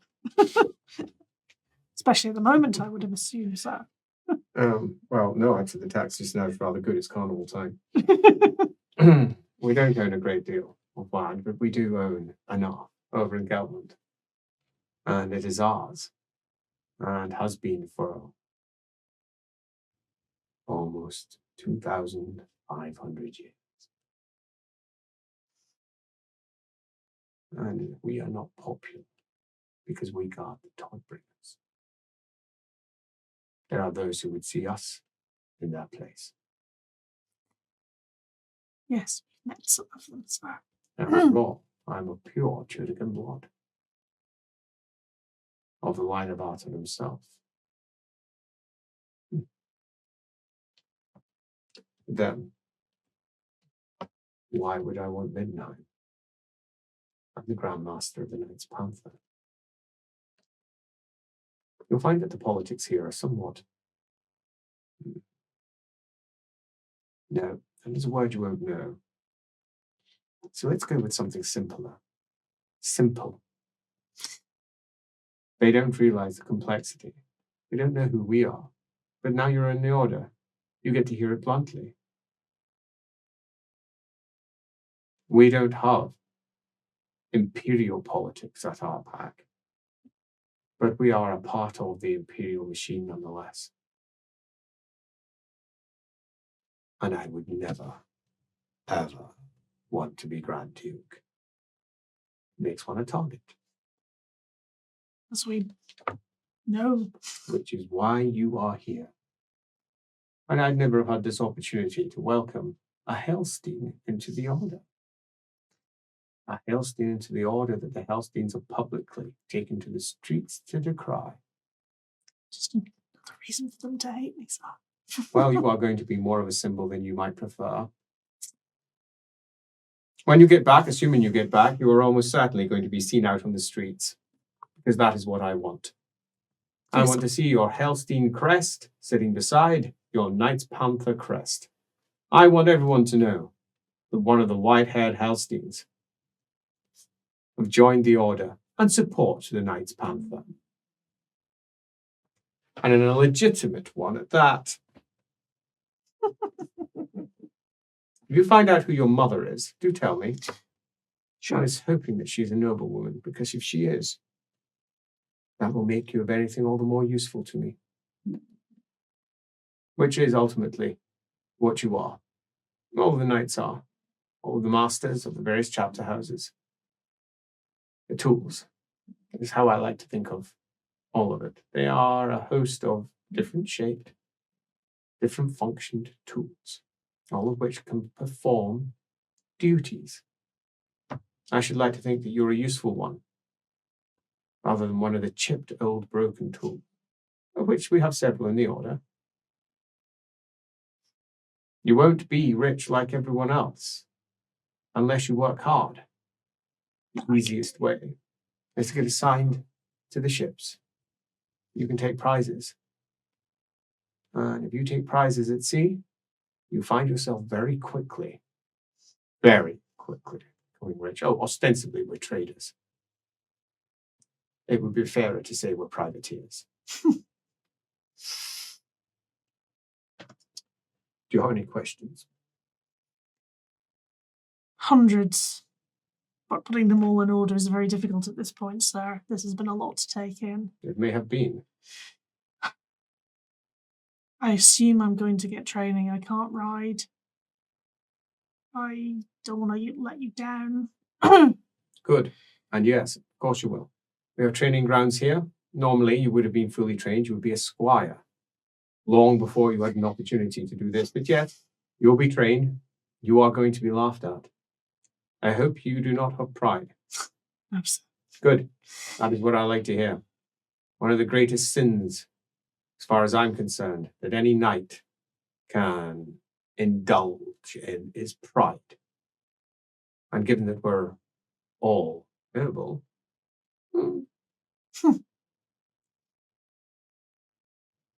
there's a lot of it.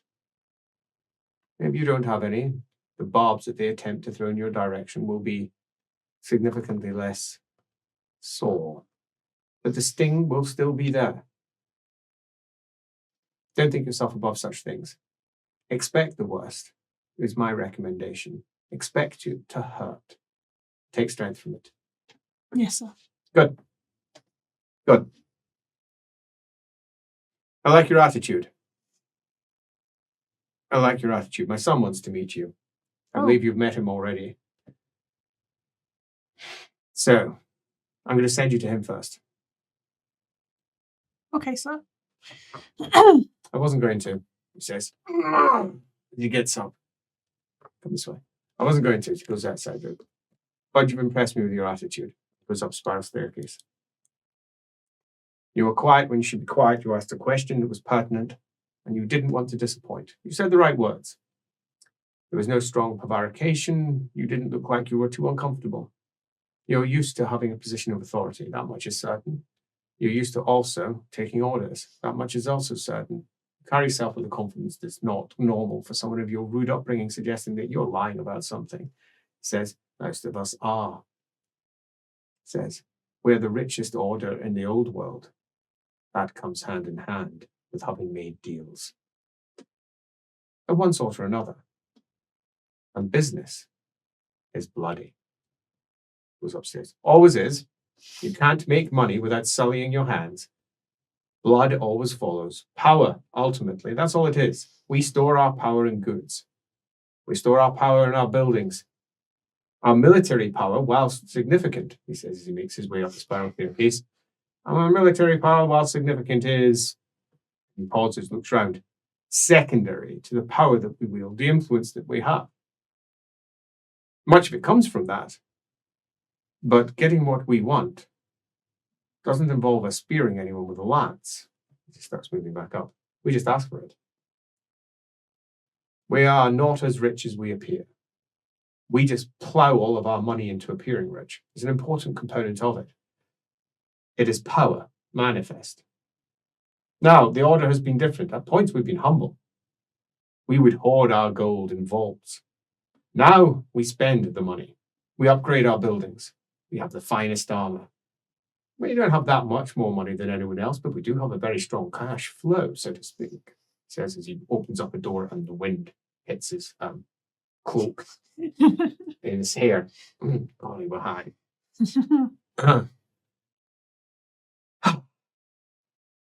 And here we are. Son! Calls out, and you hear, I'll be out in a moment! As you come out onto the top. And there is a white Pegasus. And the entirety of the edge of it is all bailed out with hay into almost a nest over on the far side, where one of them is down and there's a small Pegasus foal sitting there with its head nuzzling up against, presumably, its parent. As one of them lifts up with a looking in your direction. And then, yes, you recognize him. Torlikel, Drake. The one who's known as the Drake. The helmets are so useful, but when they're not wearing them, they all begin to merge. As he comes over and goes, yep, that's the one. So, how's she been, father? He goes, she's good. I'm impressed. Oh, he says, you've impressed him. Apparently so. And he says, she's been legitimized by the Hellsteins. She's now a Lady Knight Hellstein. Oh, looks at you. Oh, you're a Hellstein. And then looks at you. I should have realized. Look at you. Should have realized. So, I was asking around, he says, fishing about. It turns out that you've had a particularly rough life up to now, but I've got business I need to do. Yep, sure. Where's she supposed to go next? Armory. They're already ready for her. Oh, good, no problem. He says, Glenn! And a head sticks up, big moustache. Oui. He says, come meet, what name should I be using? I was introduced to her as Birdie, but I suppose Birdie would be a nickname now. Yes. Brunhilde, is that right? I thought so.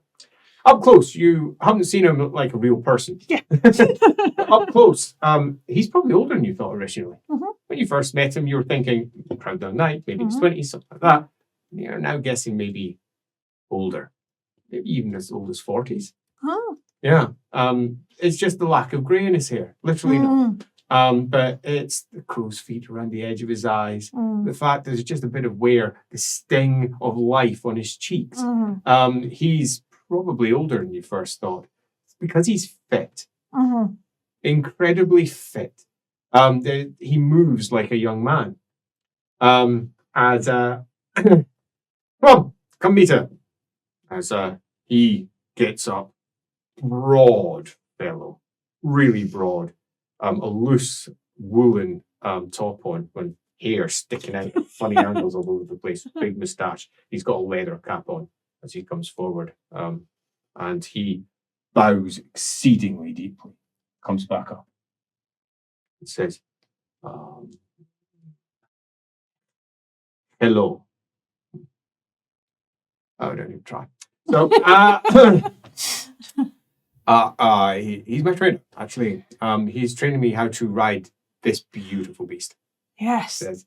And we've been out for a while. And I told Father I wanted to meet you, and he suggested that you come up here because, well, actually, truth be told, I suggested it to him because if you had such a crude upbringing, you've probably never even seen such a thing before. Not at all. Yeah, well, it's really going to annoy a lot of them down there if they know you've come up here. He says, and I like annoying them. It's all about establishing authority. He says, I'm one of the masters of the order. He says, it's always good to annoy those who are underneath you, just a little, because you can. You have the right to do so. They all want to come up here so they can cozy up and toady. I'm not interested in that, never have been. I'm much more interested in going out for a ride, aren't I? As he goes,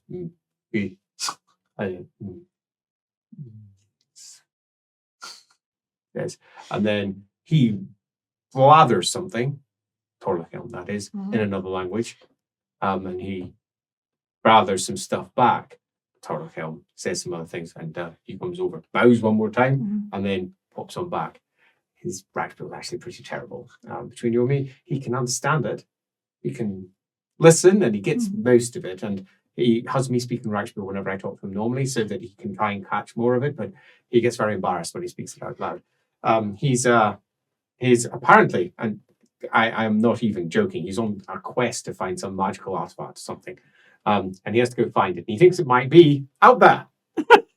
I follow his line of thought. He's pointing out to a wall, past the wall, obviously, out there. Now, if you look down this way, the city of Middenheim. Yeah, not there. It's over in the forest. He believes it's over there, and that's one of the reasons why he agreed to help me out. And we've been running around down there. Do you fancy? Says, looks at you. You're gonna drink beer, aren't you? Yes. Says, as a large flagon is poured out, and then into a stein. So he pours himself one. Sits down. You're in for a whole heap of adventures, possibly your early death. He says, and between you and me, a lot of hatred from the Order. That's why I wanted to talk to you, because Father won't talk about this. I sent down Eric, because he's very blunt. He tends to say things directly. If he thinks he has to say something, he will. And, well, hopefully he did. I liked him a lot. Oh, good. Yes. Good. And Terry he's the same, actually. Different, but the same. He's quite willing to speak about the failures of the Orders, but he has a pure heart that believes that the Order is for good. And I thought that would be a nice balance.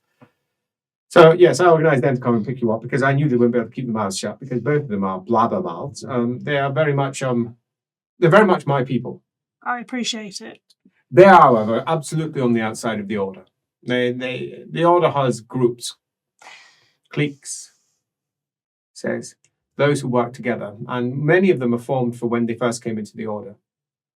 Friendship groups that become long-term power blocks. First thing you're going to realize coming into our Order is it's all politics, my dear. The whole thing is politics. You need to get yourself married soon before one of them tries to get you married to them. I strongly recommend getting married. You'll avoid a lot of the trouble.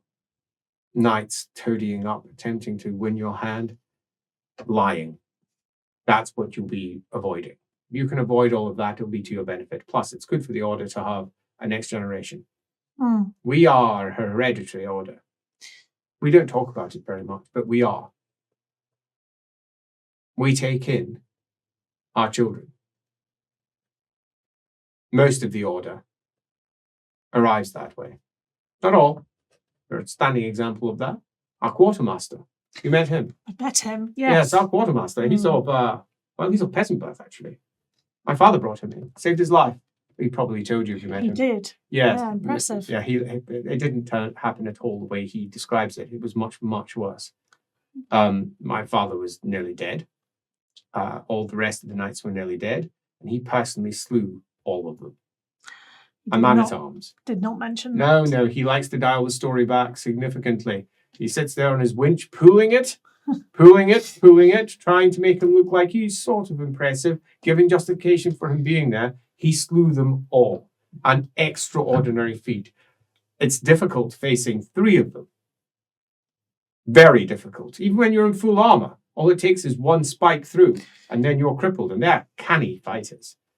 And he took on 30. And he took all their ears back as well.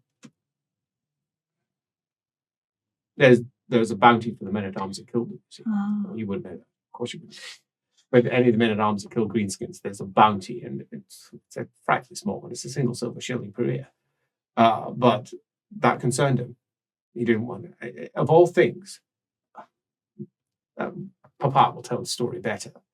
But when he arrived back, having taken 3 of the remaining horses, my father over the back of them, 5 corpses of dead knights over the back of 2 others, him walking. All he could say was that he was full of apology because he'd lost one of his boots. When my father returned, he petitioned the Grand Master immediately. He had to be. And the Grand Master said no. And the second that my father became Grand Master, it was his first deed. Don't listen to the stories they tell where it was the Grand Master immediately. That's not how it happened. He was a man-at-arms for another 5 years. Noted. This place is full of lies. That's one of the first things you should learn about the Knights Panther. They all are rich, and they want to hoard what they have. And that often means lying. They don't tell you how much they've earned in prizes. They'll boast, and it'll probably be a lie, one way or the other. Those who have gathered prizes, why should they even fight again? But that is one of the secrets of the order itself. We, after all, swear oaths. You'll be swearing your oath today. Apparently so, sir. You'll enjoy that, he says, taking a swig. It's quite simple, not complicated, he says, but it's also secret. Once you've sworn your oath, you'll understand why. Okay. Especially because you'll also be swearing the oath to protect House Tallbringer. Again, you'll understand why. Father would discuss that. He likes shocking people. I don't. I much like everyone being prepared. There's nothing sinister, but it may be a surprise. He takes a drink. Oh, I didn't even think. Do you speak Bretonnian? No. Oh, I've heard it's a lovely language, though. that was horrible. It's like someone's hacking up phlegm all the time. No. Not the language for me. I mean, I can speak it. You would tend to find any of us that have been down on the ships, we can generally have at least 2, if not 3 or 4 tongues under our belt. I can speak Arabian. I can speak classical. I can speak Tillian really well, actually. My Bretonnian is bad. It's good enough. It's conversational, but it's not good. My Wastelander, what a wasteful language. But I can speak Wastelander as well. It's barely a language. It's more dialect. All you need to do is just put on a funny accent and you almost pass it off. Although I can hear my Wastelander teacher right now screaming at me. I was with her for a year and a half. You're not married, are you? No, that is correct, because that's the intelligence I was given. And you seem to suggest that you weren't by the answers that you provided to my suggestion you get married. You didn't immediately say, I'm married. How old are you? 19, I think. 19? You don't look that. You think? Orphanages don't keep very good records. When were you doomed? I've never been doomed. What? Oh, God. You'll bring Moore's curse upon everyone. I'll get a priest summoned. Okay. No, we can't have you. You've never been doomed.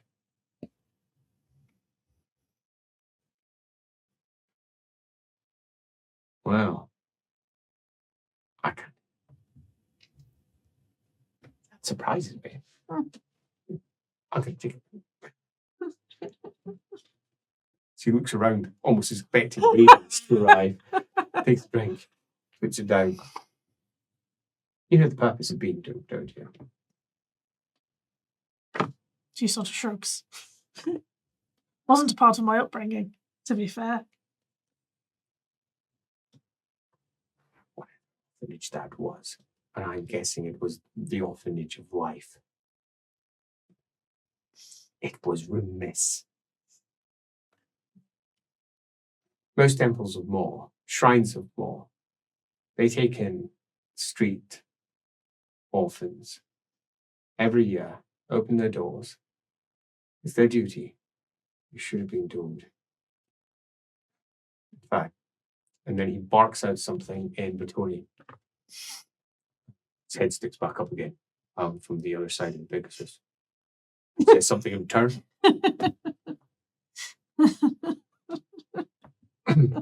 And he more slowly says something and then says, no, just stop. No, I'm taking her to the temple. I'm going now, and we're not having our flight. And then he said, and then stops off. Missing out on a Pegasus flight. Damn it. Right, you, this way. I should have said yes. Opens up. Is she, go away. Oh, I need to take her to the armory. You're not taking her to the armory. She's going to temple. I need to take her. Well, you can follow us. No, we can't let this stand. We can't let this stand. You'll be a danger to others around you. Well, according to the traditions that I was brought up under, Moor stalks all souls. Children, because of the wisdom of his wife, they are given time. But you're no child, which means that Moor is on your shoulder now, and things just go strange as you draw closer and closer to your death.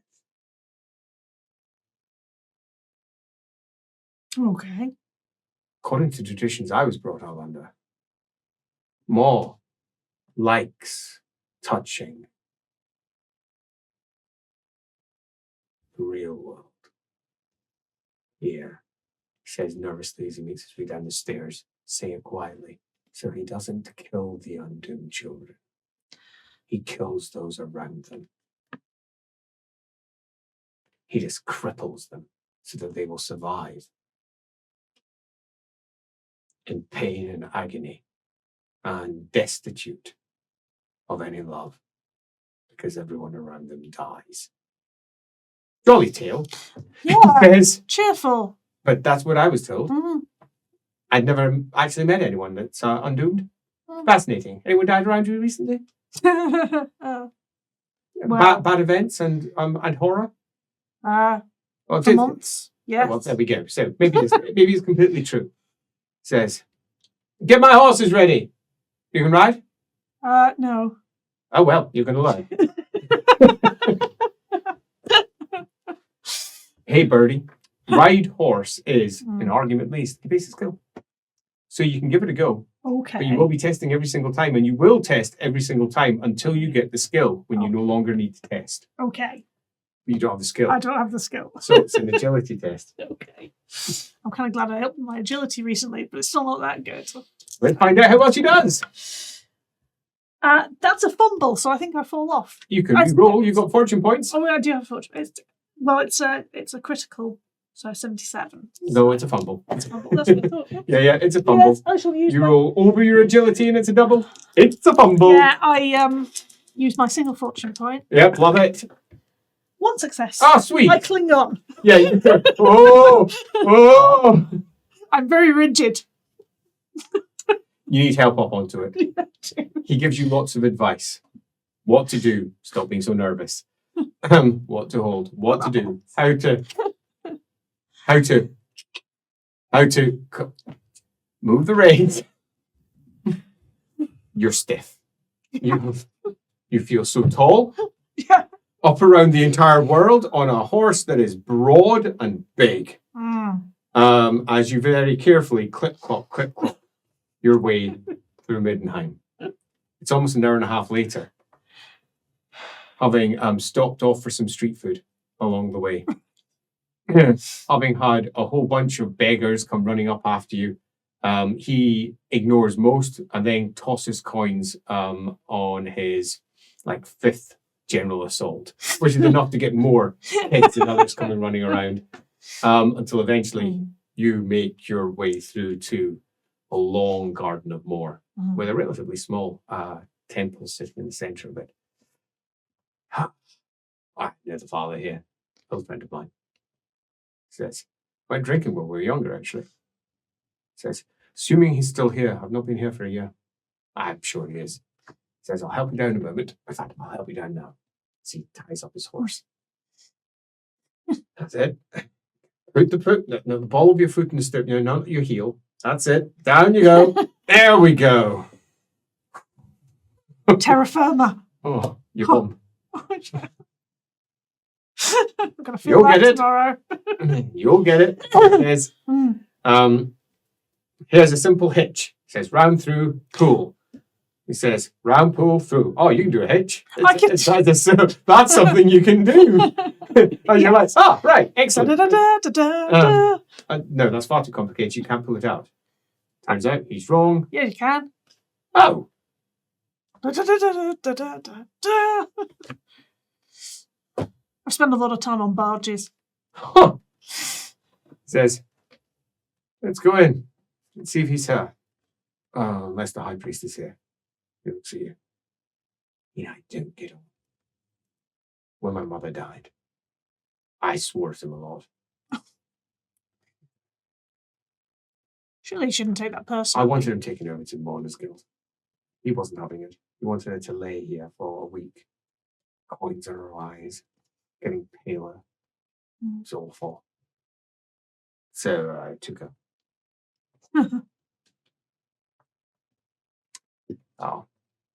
He didn't approve. He sent a formal letter of complaint to my father. We don't need to discuss that. He says, he goes in, I didn't actually even think he might be here. Part of me thought he'd be dead. He was old.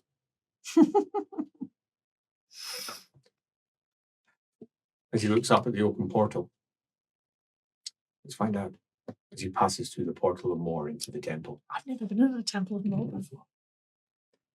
Turns out it's empty. There's no one here. She looks around. God damn it. This isn't what I was hoping for. Hello? Hello? So maybe they're out in the garden. Gardens of Moor. Obviously. Many a gravestone, or as they're often called, ravenstones. Many of them carrying ravens sitting across their top. Many of them with lintels and stones looking like portals. Many of them very plain. Some of them are in the shapes of hammers. Some of them are in the shapes of comets. Some of them are taking on a variety of animal forms. Many of the ravenstones have got raven birds sitting to either side, like little guardians. And he finds somebody, an entirely bald somebody, sitting down near the bottom of the garden underneath a twisted tree. The tree itself is wrapped round with black roses, which are all in full bloom of summer. Do they smell? Oh, yeah. Got a deep... Now, we know what roses smell like. It's not really like a standard rose. It's slightly sweeter. I think that's a good word. And also close to possibly smelling off.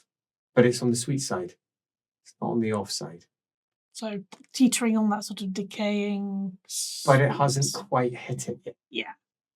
They're in full bloom. He's wearing long black robes, silver stitching around the edges, a almost craning neck, which shows the wattle of a man in his later years. His skin is lined.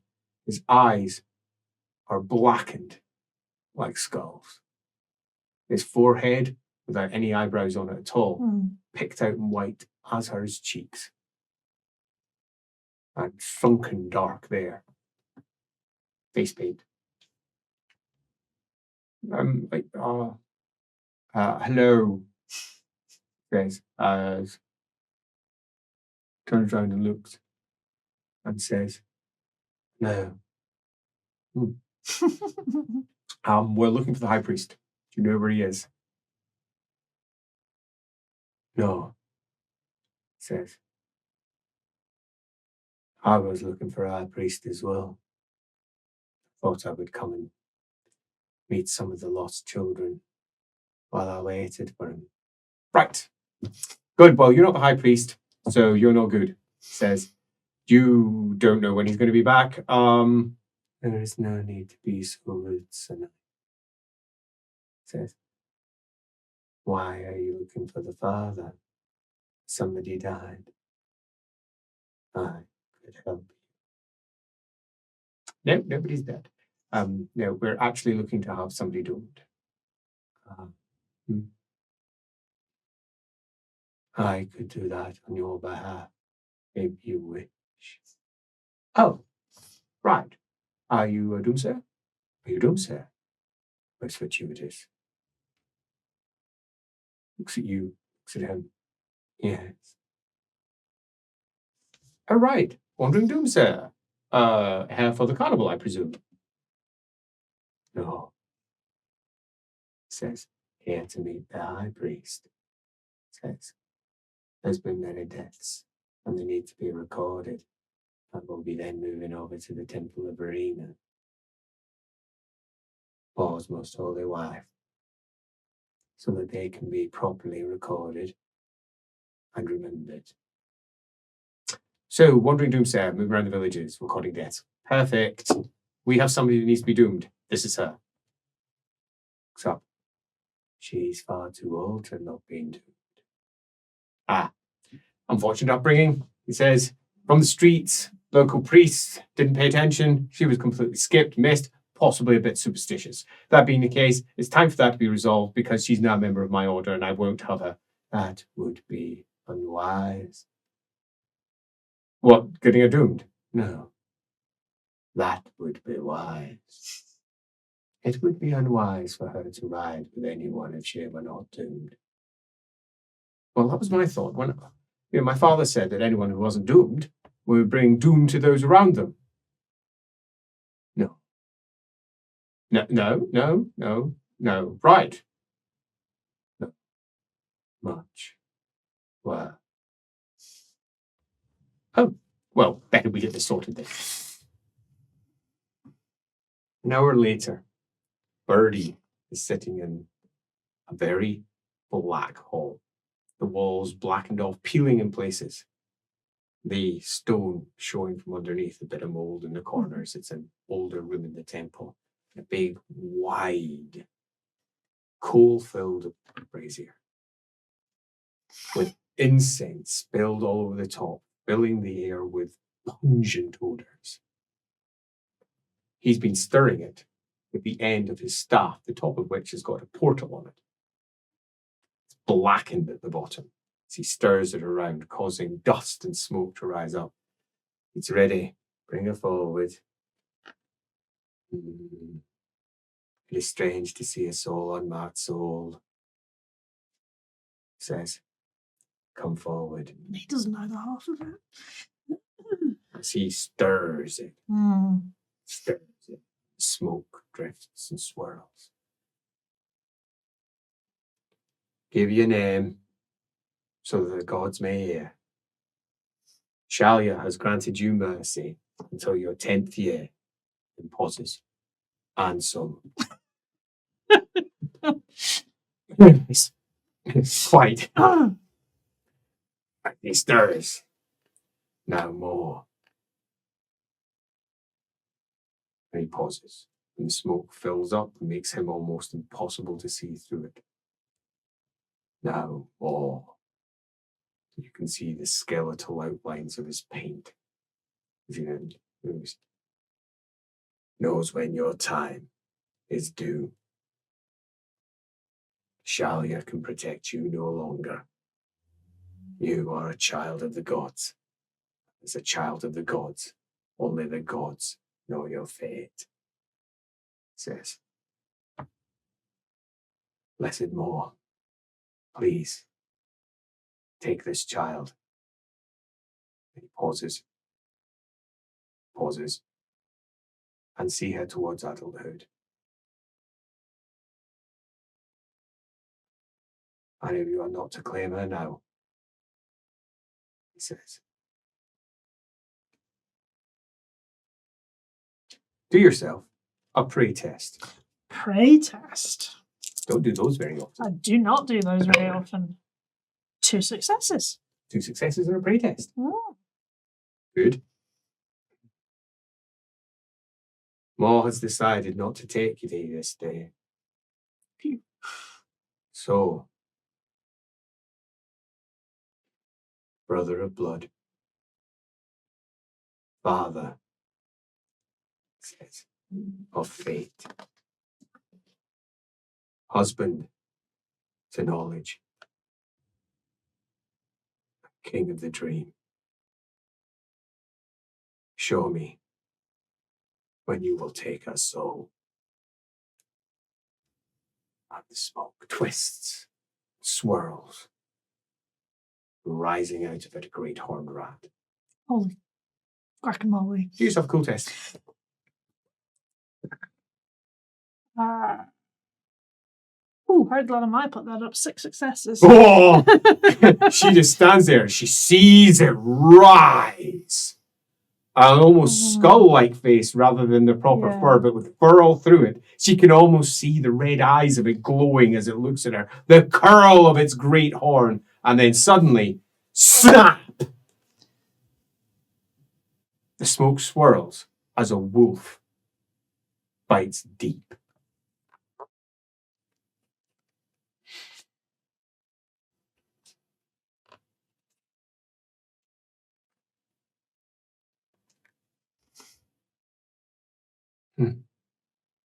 I see when your death will come, child. Thy curled horn, thy will be shorn, and thy blood will be no more. Looks at you. I have pity for your end. As the priest is talking, the Grandmaster's son, Torlikel, comes in at the side, looks in and goes, we all done? He says, that was a lot of smoke. The priest looks over. Aye, we're all done. Looks at you. You're a child no longer. Now you are, looks you up and down, an adult. Before the gods, make your own choices, your own life. And nods slowly, rubs on his worn neck, and looks you, says, what a powerful sending, no? Powerful. More will be by your side at your death, and it will be painful. You do not have a good end. And there are some who try to avoid these things. Mayhap it's worthwhile, mayhap it's not. You, for example, you could shave your hair. Hard to be shorn if you're already shorn. Says, I got a feeling you don't want to do that. Says, Torkel, arms folded, looks on. Okay. Watches him as he goes out. You know, when it's children, it feels like it's a piece of theatrics, you know. That was just creepy. Oh, so it's not always like this then? Oh, it generally was. Oh. They throw things into the flame to try and make the smoke go up, and then they see things in it, you know, that sort of thing. And then they claim that this is how you're going to die. It's just to terrify children, give them nightmares. And, you know, introduce them to the concept of adulthood. At least that's how I always felt about it. That was just a bit creepy. It's a bit creepy. Much, I don't know, it seems somehow worse when it's not children. Tormenting children, that seems fine, right? Yeah. Yeah, exactly. Yeah. It says, go and hit yourself. Let's see if you can get up on the horse yourself. Okay. Remember where to put your foot. Remember how to push yourself up. I go up and over. It's not a fumble. So, hop, right, but come I here. fail. You have to now assist. Hoist you up by your buttocks. So do your test as well. Oh yeah, it's going to be easy unless you fumble because I've critted. I failed, but it's not. So he literally just lifts you by your hips and places you down on top of it with a surprising amount of strength and ease. Okay. Go. Promise me this gets easier. Yep. He says as he just hops up onto his horse as if it's nothing. Yep. He says. Sonite. Lady Night. He says as he goes off. You've got a sense of humour. I appreciate that. You're not trying to suck up to me. I appreciate that as well. It's not like it's going to get me anywhere, is it? Sonite. It might. He says as he looks back. Who can say?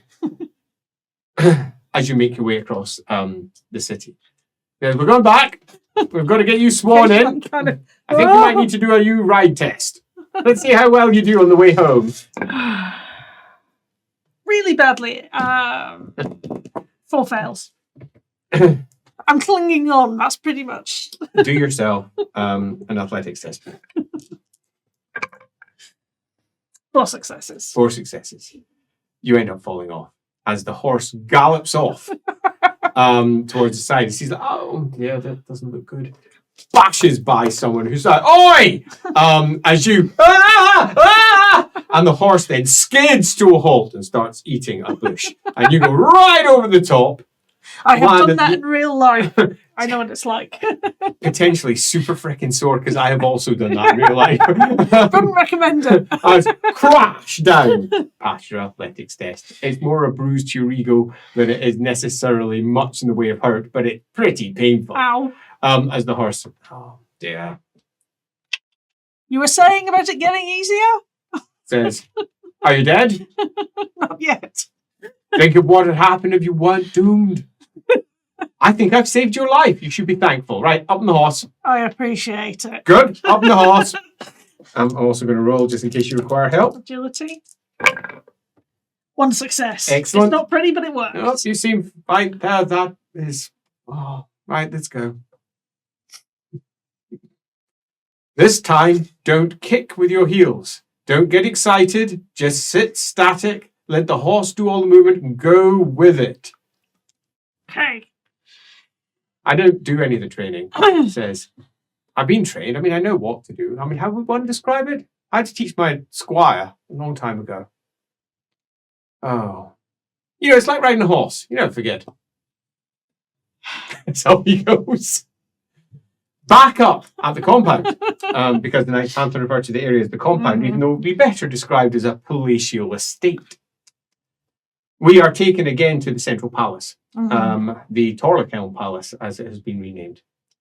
And you can't help coming in this time through the south exit into the mainland, seeing the lists now, which have 3, you presume, squires out there, joshing amongst themselves more than they're actually doing anything. A bit of laughter.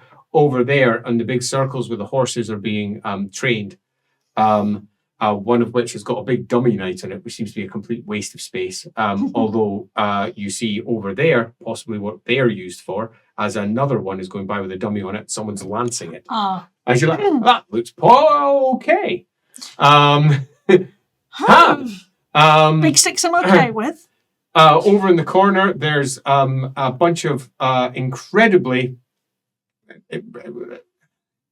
This is the equivalent of a Night Panther picnic table area.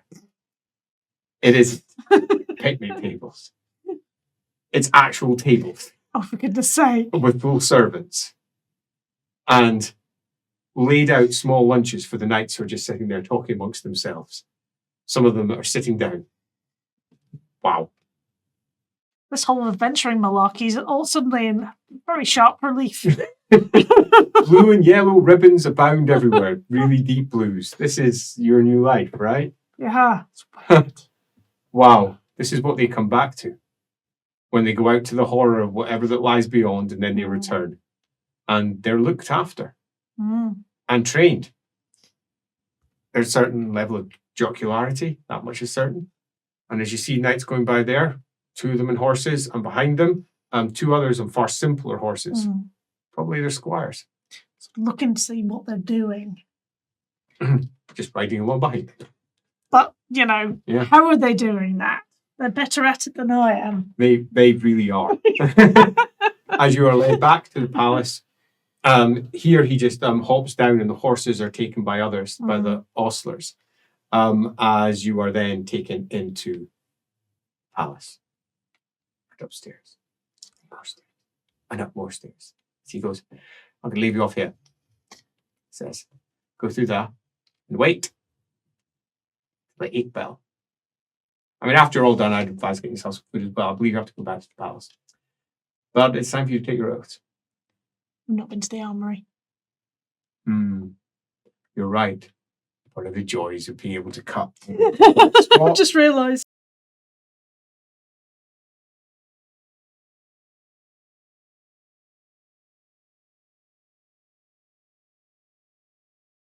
Bit side by side. Torlakiln then takes you over towards a building over on the far side. The buildings here are all extraordinarily well kept. Some of them are relatively crude. Over there is clearly somewhere where they're chopping up wood, and it's not all carved with panthers. It's just but it's so well kept. Clean. Clean. The servants come in and they clean it. Indeed, over there you can see the stones being mopped down. Over there, that place is getting mucked out. It's constantly on the go. And they have so many people. It's like a village in the main city. The Knight's Panther compound. Yeah. It's like its own fortified village. Indeed, there's enough land here, you could probably till it with crops. Not as big as the gardens next door, though. I mean, there actually is enough there to probably till crops. Birdie's bright enough to think that may even have happened in the past. Is this place defensible? Oh, yeah. So, Yeah. Interesting. The city might starve. That doesn't mean the people in here would. Interesting. Yeah. Interesting. Yeah. As then he takes you to the adjoining building where you are there to meet the armourer. Turns out, not an armourer. It's a bunch of them. A whole host of different folks who are responsible for putting everything together. Torlakiln hops off the horse here, helps you down from yours, which is a shaky experience. He says, you can hitch them, as he goes off and has a blab in the background as you're doing good hitches. And he trusts you now on that one front. And he goes, look, we need a setup for training armor, good solid steel. Nothing fancy, nothing that really shows any markings. We're just looking for something to cover her up. She's about looks at you, she's about 4 inches taller than me, so she's about 6'6", 7", somewhere around there. 6'7". 6'7". Yes, she's 6'7". So are we going to have anything that, I mean, she's tall, but she's quite broad in the shoulder. And comes over, measurements are made. And over the course of the next 20 minutes, various plates are put in place. And obviously they're all adjustable in how they can be attached to the sides, adjusted up in place. And the plate that eventually suits you best is also not necessarily, it's riding high a little. Crop top. Your little crop top. But most of your important parts are covered. Your legs are covered. You're given a pair of gauntlets. These crack. They're interestingly mostly padded. If you took your gauntlets off, you'd barely make a noise. Interesting. Nice. Yeah. The helmet is a plain helm, and it's one that's clearly been used, reforged, used, bashed back into place, used, bashed back into place. It's a training helm. Yeah. And putting it on is a bit foreign. It's well padded on the inside, plus the padding that they have you wear underneath it, largely because it's hard to see. It's just hard to see. It's hard to smell. You're getting all the oils of the metal on the inside. It's hard to hear. It's a muffled experience, particularly with your ears sitting underneath. Yeah. And yeah, you can begin to see the downsides. I mean, just covering your ears gives you an immediate, oh, I can't hear anything. But then you've got metal on top of that as well. Yeah. The immediate downsides is you're going to be oblivious of much of what's happening around you, but you're going to also be very hard to kill. I like that part. And that part is clearly something that the Knight's Panther in particular value. However, The second you're all fitted up and you've got your plates in place, with a touch of a smile on the side of his face, he's like, you can take it off now. You don't need to wear the helmet all the time. Take your helmet off, and I know you can hear me. You will not be the first to make that joke. Right, come on. If you were my squire, I'd have you whipped. It's your job to make sure you look after squires, after all. And when they play up, you've got to get them ready to be honourable, not play up. It's a stark comparison to what it's like to be a knight, where you are entirely on your own honour. But you've got to be harsh with them. You have to be harsh, because if you're not harsh with them, they will be, if anything, even less harsh themselves when they become knights. I have found that most of the worst knights are the ones that were treated most like they were noble. Well, they are, aren't they? All of them. Interesting. So how am I going to get in and out of this on a regular basis? Well, exactly my point. You're going to have a squire. Oh, I see what you mean. Yeah, you're going to have a squire. Okay. After you've sworn your oath, one will be appointed to you. It's going to be an interesting relationship. I have a few things to say about squires. It is your job to look after them. Okay. It is their job to look after you. They bathe you, they clean you, they shave you. If you need shaved, not so far. I shan't ask. They are responsible for your food and your clothing and keeping everything clean. They are responsible for your weapons, keeping them sharp, keeping them ready for war. They're responsible for equipping you with whatever you need. If you need a particular sword that you're currently not carrying, it is their job to bring that sword out and give it to you. On the battlefield, it is their job, assuming that, I say the battlefield, they won't be on the battlefield, but when you are out adventuring, it's their job to supply you with whatever you need. Simple. It is your job to protect them. They are your wards, they are your squires. They are there to serve you. You are there to serve them in turn. You have a duty of responsibility. They will tell you all about it. But I have a few things that I would like to say beyond what they'll say. And, well, sometimes a relationship with a squire can get a little bit odd. It's a very personal relationship. And it can get a little bit odd, depending upon your personal... Oh, look, I'm not very good at this, so I'm just going to get straight to it. Don't fuck your squire. Duly noted. Just don't. Okay. Now, I'll be honest, a lot do. Really? Well, yeah. Yeah. A lot of very privileged noblemen who believe that they can just do whatever they want. And often, because you're going to be dealing with one of the youths of one of the noble houses of the empire, sometimes there are enmities or indeed the opposite. Close relationships. They may even have known each other. Yeah, there's lots of uncomfortable relationships that have come out of these. I just recommend not doing it. Even should you want to, just don't. It's not wise. Having said that, though, I do know someone who married their squire. There's not an actual law. It's more of a tradition. And he says, she's uncomfortably broken altogether far too often, but just don't.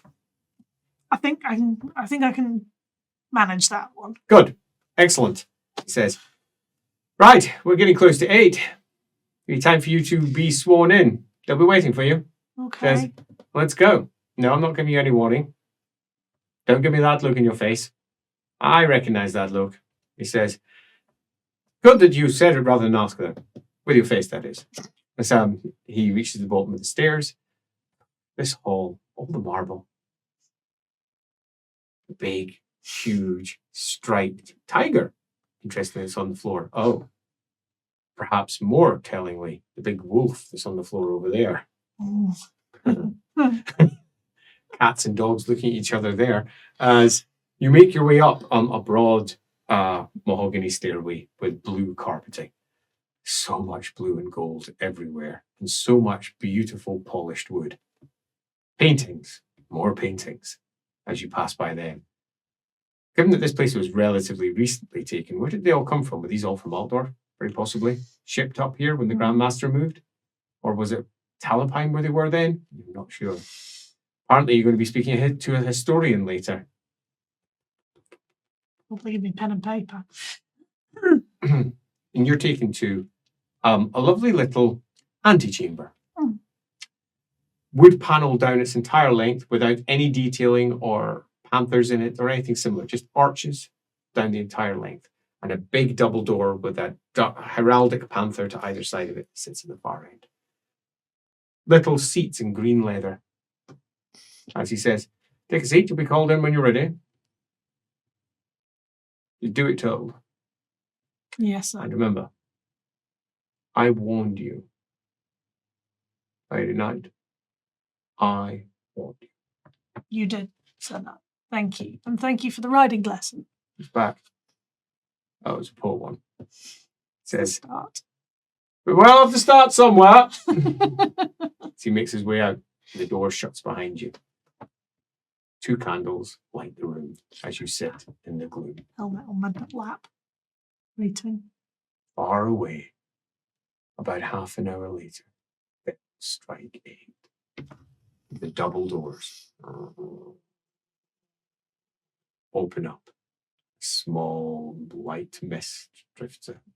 On the inside, 1, 2, 3, 4, 5, 6, 7, 8 knights facing each other, all with their swords drawn in front of them, their helms in place.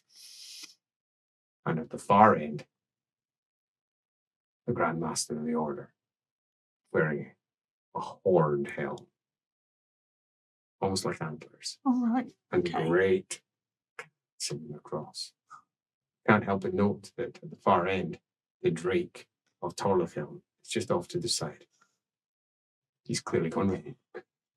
Sneaky. As the Grand Master, I presume it's the Grand Master. It's at this point you realise it might not be. You expected it to be, but then you hear his voice. Yeah, it probably is. Muffled slightly by his helm as he says, step forward. Okay. As you Okay. step in Trepidatious, but pull myself up and with a swirl of mist. The doors shut behind you. And the oaths taken by Birdie are for Birdie alone. Because nobody outside the Knight's Panther gets to hear the Knight's Panther's oaths. The oaths sworn. The duty that they must fulfill. And what exactly they swear to do with the Todbringers. That is not even known by you.